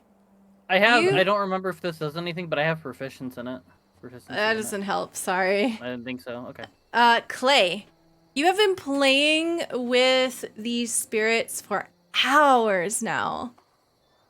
Hours. And you can hear something struggling with trying to climb up the snow pile here. And damn hell! the spirits seem to be startled by this, the noise of all of it. And it seems as if they're looking around for places to hide. So for the last hour, Clay had been making something. Clay had been taking little bits of twine and some sticks and kindling from his tinderbox and has attempted to make like a little stick figurine about the size of the Chingwas. Mm-hmm. And having just finished, he'll set it down at the plate next to them before looking back and calling out, "Are you all right?" I think so. And he'll Who's Well, up there? me? Thinks about it for a second. Oh, okay. And then like he just climbs up. Okay. When you climb up, the Chewingas seem to have disappeared, Clay. They have vanished. Clay gently puts the stick figure in the snow next to the plate and will head over towards the edge of the bank. Bam, as you crest over it, all you see is an imprint of where Clay was sitting down, a plate, a fork, a butter knife, and a small stick figure. What are you doing up here? I mean, I could ask you the same. Isn't it a little cold to be wandering out at night alone? May I reverse the question on you? Because that's what I'm going to do. Clay shrugs a bit at that. I was sleeping, and then I was here, and then I was playing with some new friends.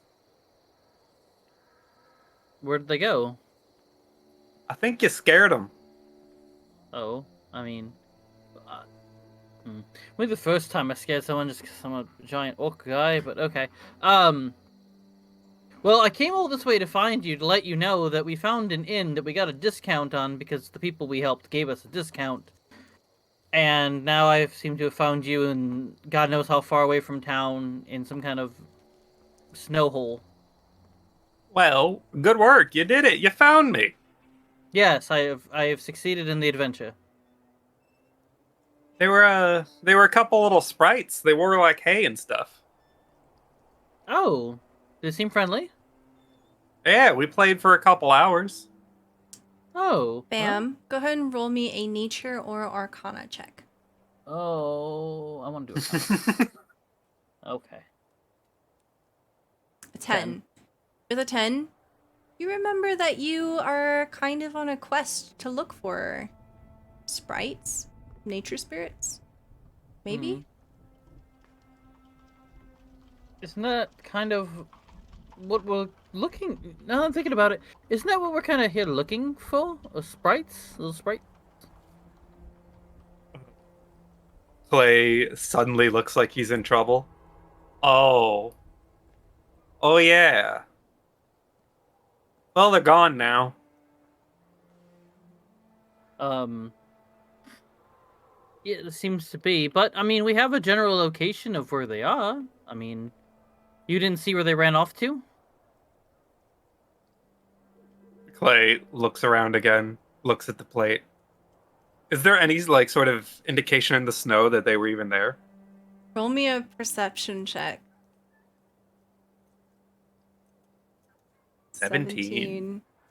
You can tell that by the way there's no tracks in the snow, that they are masters of the natural elements and they don't want to be found. They are definitely They, hiding. They couldn't have gone far. They're very small. Clay shakes his head softly and doesn't really want to disturb someone who doesn't want to be found. I think it might be best if we just let them go. Well,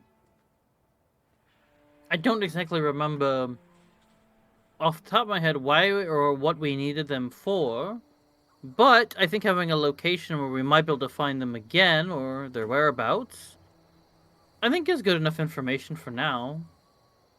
I don't want to. I don't remember if it was good or bad why we needed them in my head, but we can just leave them be. I was more concerned about where you were anyway. Well, I'm here. Well, I get he'll kind of look back where he was. I guess we can sort of head back. Are you gonna stay in the stable with the kobolds, or are you gonna come back with us? You're all there, right? Mm-hmm. All three of us. Yeah. He gets a serious look for a second, as if thinking about something, and then looks back at Bam. There's something I gotta talk to you guys about, or at least some of you. Should go back. Okay, sure, yeah. And then I'll try and it's a bit slippery. I mean, I know you're a bit better with some of the stuff, but Clay gives you a little slap on the back, and then intentionally rolls down the snowbank. Clay, Show before off. you leave, your helmet is still stuck in the snow. And Oh. presumably you pick it up. I imagine Yes. you wouldn't leave without it. As you Of pick it course. up, I just you like to see it. realize that there's something in it. A little gift left for you by the nature spirits. You pick it up and it appears to be a small shiny pebble, and it has some kind of paint scratched onto its surface. Some kind of rune in a language you don't understand. It appears to be a charm of some kind. And as you're holding it, it has a surprising warmth to it. It's definitely magic. But then you're rolling down the hill. Clay keeps it under the pot on his head, Mm-hmm. Yep. and then rolls down the hill. And Bam will try and follow without slipping. After another 30 minutes, 45 minutes, you eventually make your way back to Tourmaline and you trudge into the east side. As you're shaking off the snow from your bodies, it is deep into the night, and your approach seems to wake the innkeeper who is nestled on a chair by the entrance.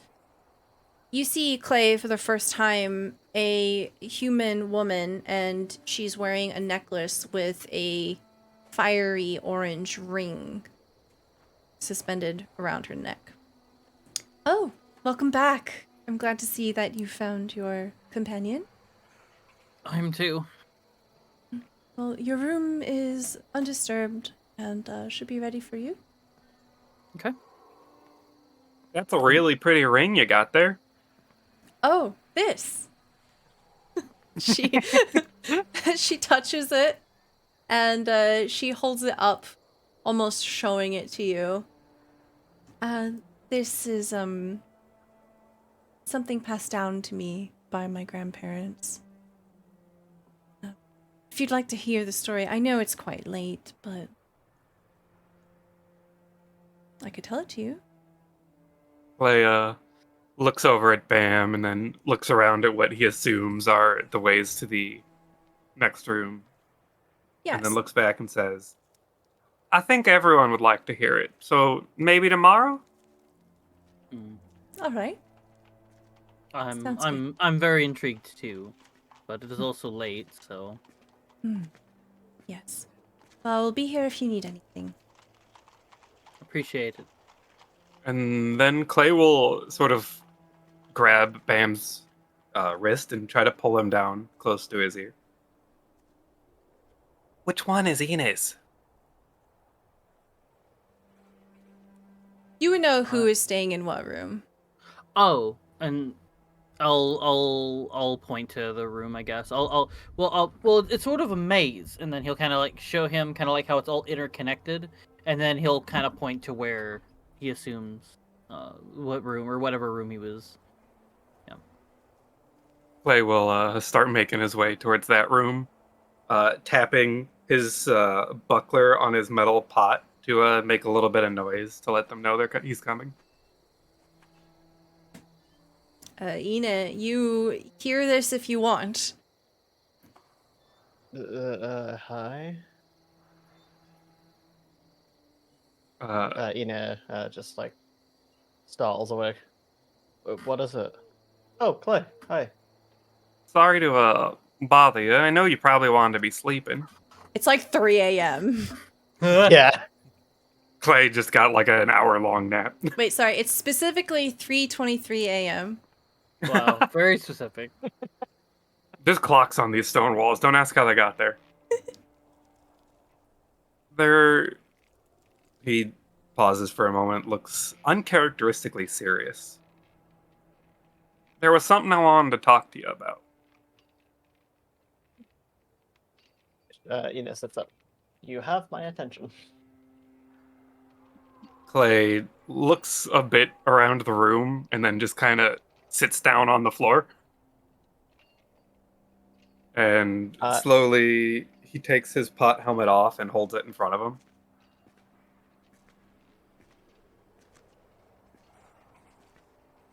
Do you know why I wear this? I don't. Why? I know it's not exactly the best piece of armor. Probably even not very good, but tonight I kind of remembered what it was like being home again. And it reminded me why I do wear it, why I keep it. See, it makes me feel safe, even when I'm not there anymore. And he looks up at you, a little bit sad. And it made me think, does being Emmeline make you feel safe? Being Emmeline is mostly what I need to be. I decided that I would be Emmeline because the town needed its hunter, protector. It's a small town, so I did that. I kept on being Emmeline because, I knew I could help, as Emmeline. I knew I could do that. It's just the thing that I do. I take a face and I try to help. I try to do what people haven't been able to do for me. I spent most of my time just in like the outskirts of 10 towns, like foraging things, not really hunting. Honestly, that doesn't. It's really hard to do without like help. Emmeline just was the person who would like bring me food and would like get to know me and start talking to me, and then one day I just found her dead. So I wanted to at least do something for her. I wanted to make sure that like her like memory didn't go. Like I wanted to help, but even people who she's helped have like crossed paths with me. Like you saw Kolskeg. You Emmeline knew who. Well, Emily knew who Kolskeg was. I knew who Kolskeg was. Like both those faces have seen them.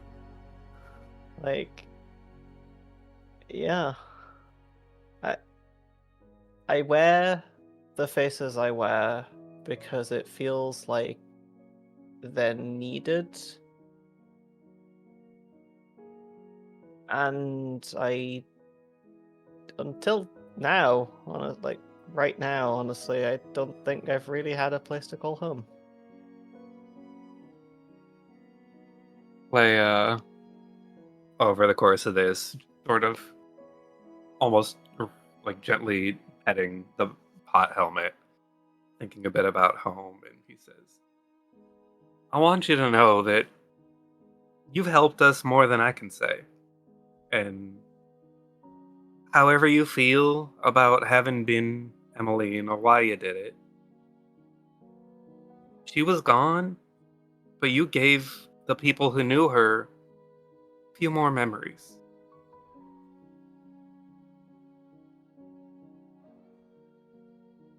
I guess I did. Guess I helped her live on a bit longer. I'm not sure what we can be for you. It's up to you as much as it is to us. But he puts the helmet on again and puts it down a little too tight, covering his eyes for a moment like he's trying to hide. Or lifting it back up and says, I'm not really sure how your changing works, but if it helps, if it makes you feel safe, be whoever you want. Even if it's me, even if it's you. I'll still be here for you. As you say that, Ina just bursts into tears. Thanks. Clay Thank you. nods silently a bit at that.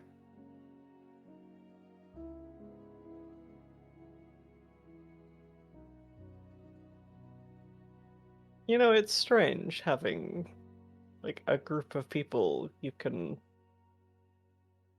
just be with and do adventures with and survive this hellscape with.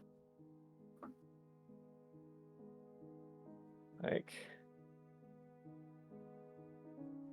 it wasn't always like this.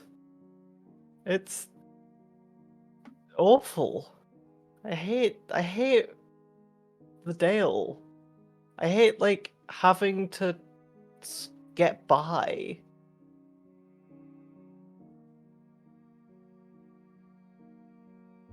Just yeah. Thank you. He'll And slowly stand up.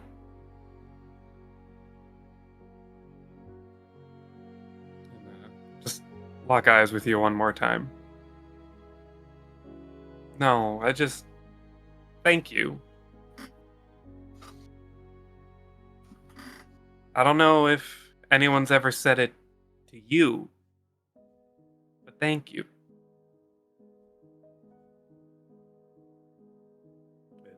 He'll start slowly making his way out. It's just mumbling. You have no idea. Nobody has said thank you to me. It's always to the face I'm wearing.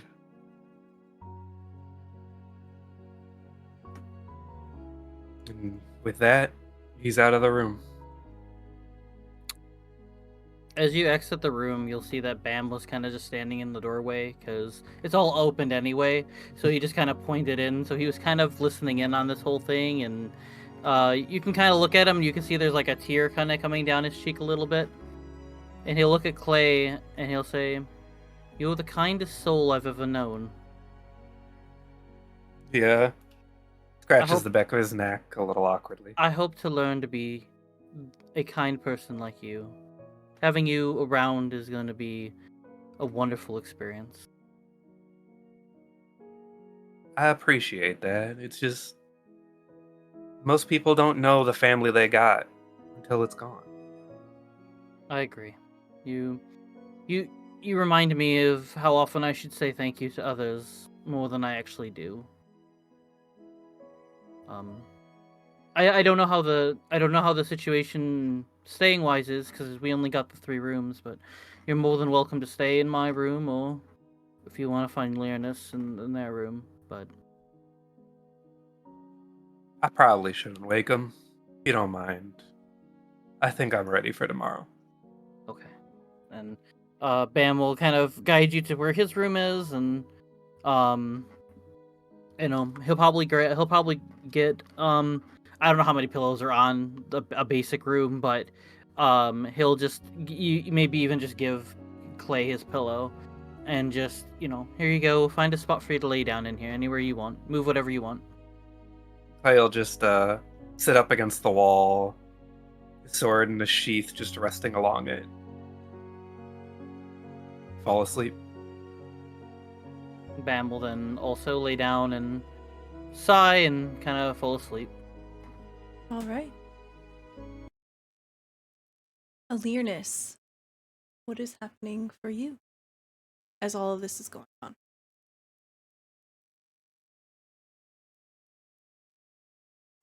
You're muted. So, Oh, there you go. yes. You're good. When we start to see the scene, Learnus will be at whatever sort of desk or area to sit at to write things would be. You see crumpled up pieces of parchment as if they've been agonizing over what to write. They're writing a letter to someone, and there's an odd energy surrounding the door, almost as if to make it seem as if nothing is going on in the room, as if everything's fine, there's no reason to disturb them. And they're agonizing over writing this note. They're wondering, what should I write? What should I do? And all of a sudden, as you're in this room by yourself and you are wrapped in thought, perhaps even contradicting yourself, undoing your own words back and forth, a sense of confusion, a sense of uncertainty, something has been troubling your heart. But there is a sense of focus in keeping to yourself here, even with this energy around you. Perhaps if you wanted to focus hard enough, you could even find an answer. You have drawn the Vizier card. You can ask one question, any question at all, and I will give you an answer. What is on Learnus' mind right now?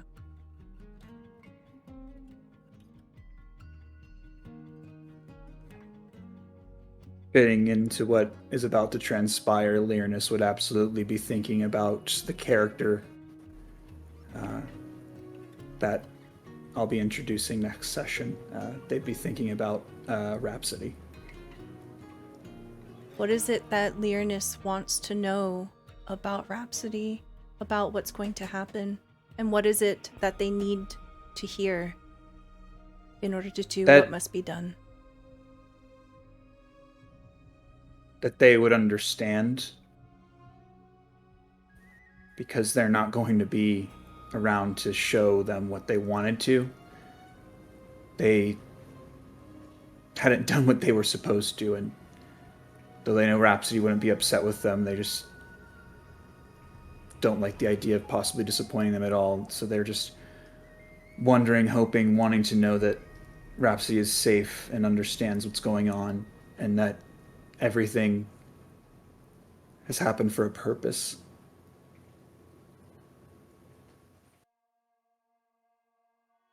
There are these questions, these wants. You don't know. There's no way you could know. You are in a wasteland, frozen by the whims of some uncaring god, perpetual darkness, a place where people have to sacrifice in order to survive. There's no comfort here. There's no answers here. Not anything that can be found easily. As you throw another piece of parchment, unsure of those words, they aren't right, they aren't perfect. It rolls underneath the bed in the room. And whatever it is, something compels you to get up and pick it up. Those are imperfect words. Those are not the right words. You don't want someone to see the wrong words. When you reach down underneath the bed, you find something.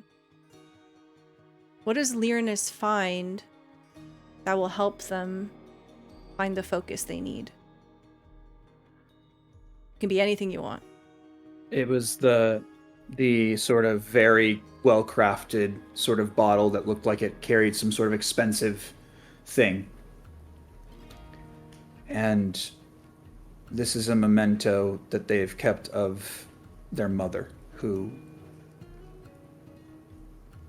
they did not have the most understanding and traditional relationship with, and they sort of put at ease all the anxiety in their mind. And for the first time, say out loud, "No, I forgive her." And as if the miasma surrounding their brain, it just clears, and all of a sudden they know what they want to write. But as soon as this happens, you see Aether, the little choric sprite creature thing that seems to be the thing that they Lyrinus have made this warlock pact with. Aether appears and says, "I'm very sorry, but it's time." And Lyrinus takes a moment, takes a few minutes, writes out everything, looks at Aether and says, "Thank you. Thank you for sharing enough of your life force with me to keep me alive with enough time to do what I thought I must do. I didn't want to abandon Clay after he saved me, full of arrows on the side of the road. These people, not just them, but my friends here, I feel like I've let down.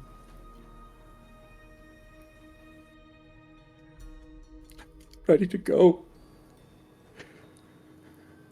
Not ready to leave.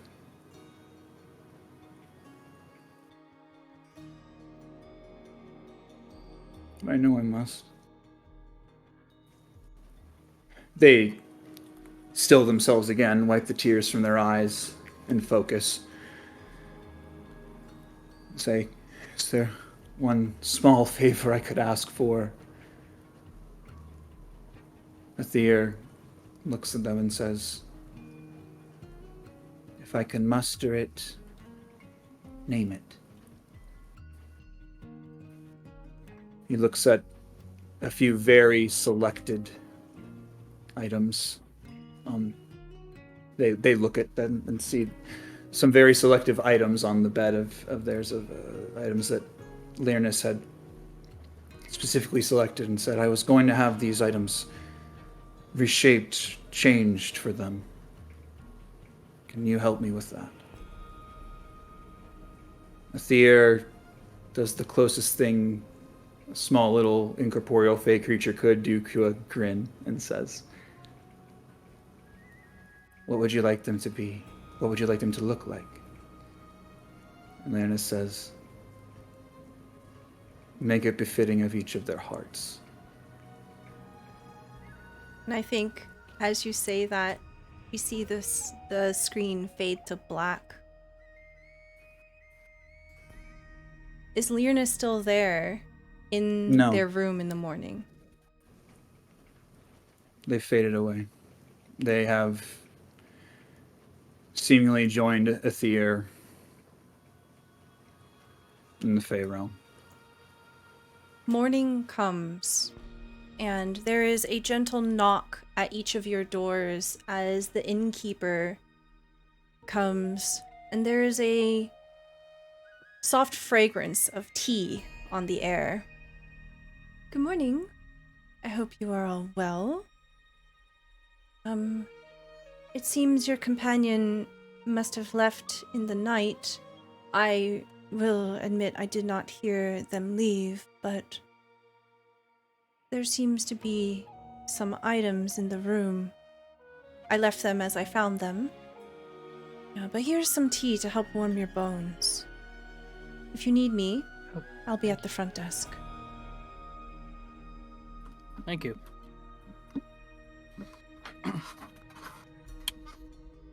I think Bam will take a sip of the tea and then It's not very Curiosity. good, but it's warm. okay. Is it really bitter? Thanks. And then he'll go, I guess, into I was gonna ask if there's a door. I remember there's no doors. I guess he'll walk into Learnus' rooms and what does he see? So, the note will have been left where it was being written, and there are 3 very specifically laid out to be noticed items on the bed. A sword, looks to be somewhere between a short sword and a long sword.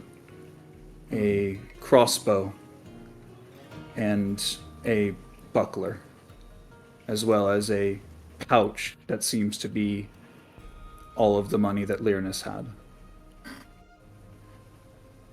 And there's no sign of them. They are gone.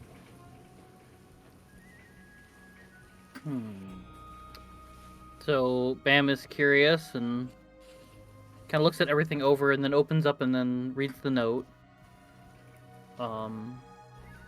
Does the note have a name on it?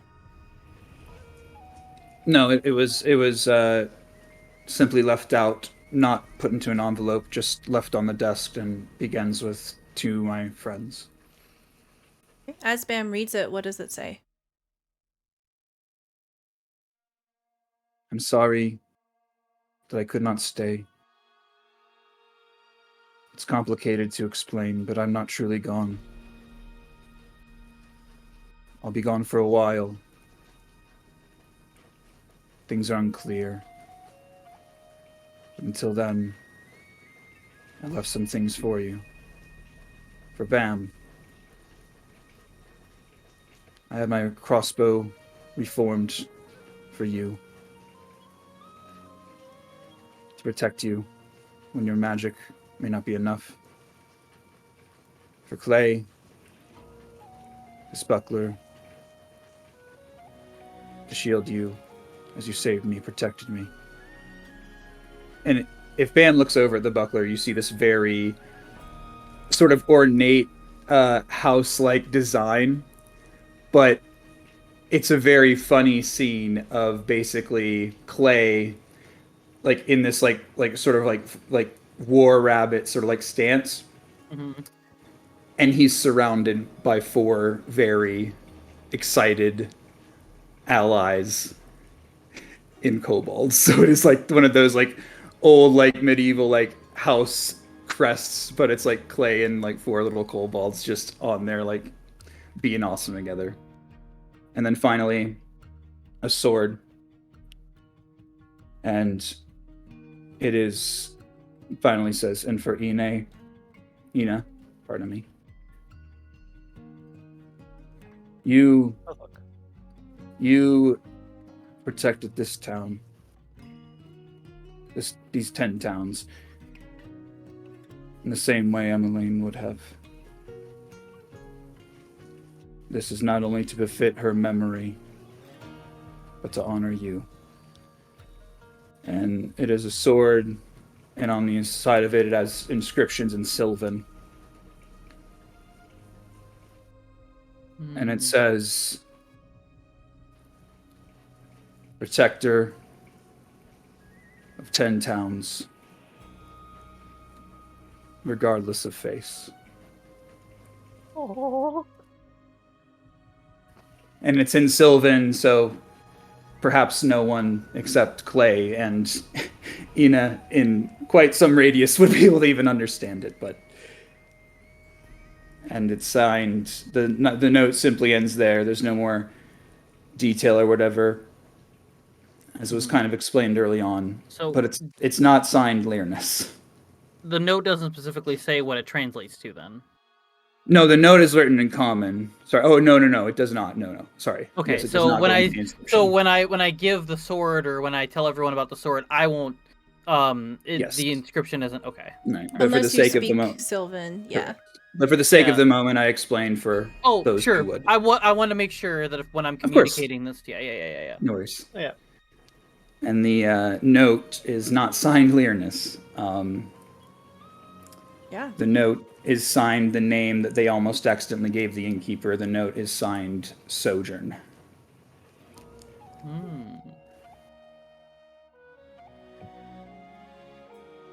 And then after a little bit, Bam will come out with the note and kind of explain everything, and basically say, well, looks like they've left us. But they left us some gifts along the way, but it sounds like they have a different adventure they need to be going on.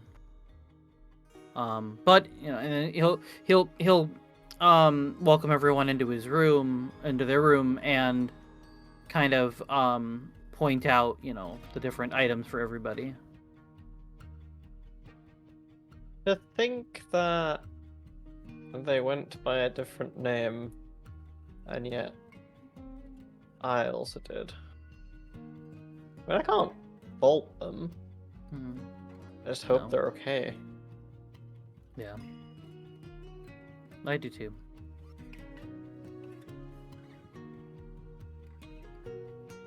They will stare at the shield for a while, a little somber. And he'll reach up and grab the tips of his ears and cover his face with them. And he'll just whisper, "Every fork on the road split away. I can only hope that one day we'll meet again." And as you say that, you hear the gentle knock of the innkeeper's knuckles on a nearby doorframe to get everyone's attention. I'm so sorry to interrupt you. I just wanted to let you know that apparently the wandering merchant is in town. They tend to have very good supplies, and as you are adventurers, I thought you'd like to know. Oh, Nice. definitely. Thank you. Thank you. Appreciate it. You'll find them in the village square. Clay will Nice. pick up the pouch of money left out in the open and immediately hand it to the most responsible person in the room. As a note, it is 15 gold, 6 silver. All the money Lyrna still had on them. Which is, Okay. Ine. Obviously. Okay, it's good to me. Cool. Ina's gonna look at you all and be like, okay. Both of you come here. And Ina is going to give both of you 21 gold. Before Clay can accept it, he's going to hug you. And for a moment, it's not exactly sure why, but just barely you can hear the muffled sounds of crying. Ina is going to get down, like, on their knees to hug you properly, and is going to, like, gently stroke Clay's back while this is going on.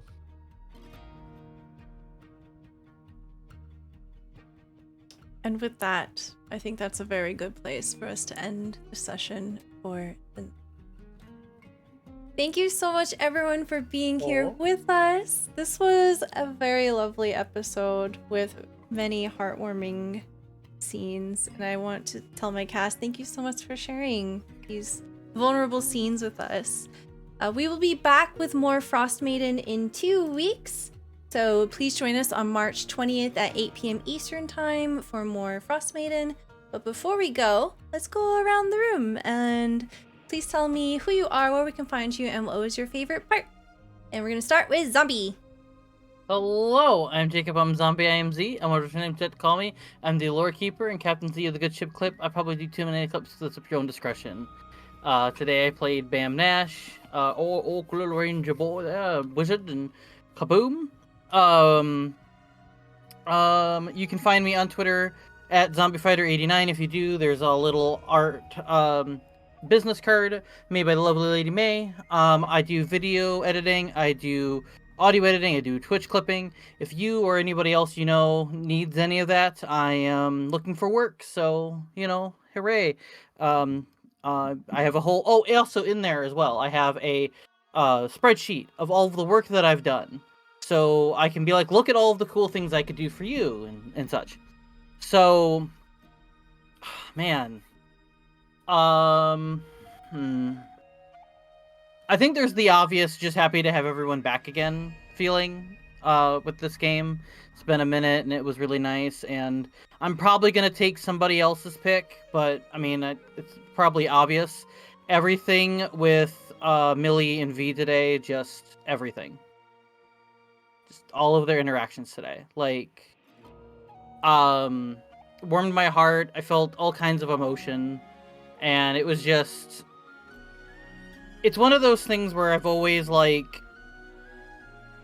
It's a reason I got into just wanting to play these games. It's because... I like to just... Even if I'm not the one that's kind of, you know, doing the thing in a certain episode, I just enjoy being at the table because I get to watch live these, like, instances. You know what I mean? So I'm very thankful that I have friends who are such talented TTRPGers. Thank you. Thank you very much. That's so sweet. We'll pop on over to Mathis, who will be back. Yeah. Just as a heads up. Yeah. I tried to make that clear. Like my upcoming character Rhapsody, but yes, I will be returning next week as a very large femme presenting tiefling, Rhapsody, ranger fighter. But yes, I have been Lyrnus. As I said, they are gone, but not gone. We'll find out what that means. Yes, so I'm working on a project right now. You can find all the information about that on or at least briefly on my Twitter. I'm looking to have a production partner and a writer right now. but yes, my favorite thing about tonight, I don't think it's so much a favorite thing as it is an appreciation. I wanted to kind of spotlight Melly and say thank you for your vulnerability this evening, because it helped me be brave enough to have the vulnerable scene of my own. And I'm still very new to role playing in general, and it was nice to have a safe space to be able to do what I just did, which wasn't at all a reflection of struggles I've been having in my everyday life. So thank you for being that extra bulwark to help me with it. Thank you for sharing, and thank you for being brave. I know, Thank you. like, especially like on the other side of the screen, when you're living in the moment and you're wearing these characters, it can be really scary and can be kind of nerve-wracking. So I'm proud of you, especially Thank you. because you're newer to this. Yeah. Yeah. I have a background slightly in like theater from when I was in high school, but it's been a long time. Yeah. And Yeah. we'll see what new adventures and stories we'll get to tell with Rhapsody starting the next time we play. Thank you very much. We'll pop on over to V. Hey, I'm V, Vertigo Cross. I like to play a variety of games on Twitch. You never know what I might be playing. It could be something you've never seen before, so come check it out. Go watch. Go watch. I play Clay for this campaign. My original idea for Clay wasn't to be the main character. It was to try to be the heart that would pull the other characters together. Yeah. And my favorite moment was definitely the moment that Melly and I shared. Not just for the emotions we experienced, but it helped me figure out a lot more about who Clay is and the life and the struggles that he lived. Thank you very much. And last but certainly not least, our star for today's episode. Melly, hi. You okay? Hi, I'm good. I'm Melly. I don't really do too much on Twitch these days. I'm mostly a TTRPG and LARP, TTRPG player and a LARPer. And yeah, I really, really, really loved this episode. Thank you for letting me be vulnerable. Thank you for letting me like actually do that. I really wanted to get Ina's backstory across without actually just telling you Ina's backstory. I want it to come from them. And yeah, like my favorite moment is definitely the moment V and I shared. Like Clay and Ina having that little like heart to heart about like who Ina is a really like big thing, because even Ina doesn't know that. Like both myself and Ina are figuring that one out. Like the who do you want to be question is like so yeah, A lot of us still don't know that. a lot of us don't know that in general. It's a big thing for me specifically as well. Like, who do you want to be? It's like, well, I'm a I'm a queer trans person, so it's very very powerful. It's a but yeah, thank you all. You are all fantastic, and I really like being here. Thank you so Aw. much. And I have been your Game Master, Stelluna. You can find me on Twitch as Stelluna, Stelluna TV on all other social media. If you liked today's episode, please consider giving us a follow. That is a free way that you can support our channel and also get notifications for when we go live. Thank you again to all of our Patreons. Because of our Patreons, I can do all of this, and with the coming year, I plan to do a lot more of this. So if you'd like more information about that, please check out our Discord, hop in. We're going to be doing some more community things here in the couple of months to come. But that's going to be it for us. We'll be back in 2 weeks on the 20th at 8 p.m. Eastern time. Yes. All right. Have a good night, everyone. Bye. Bye.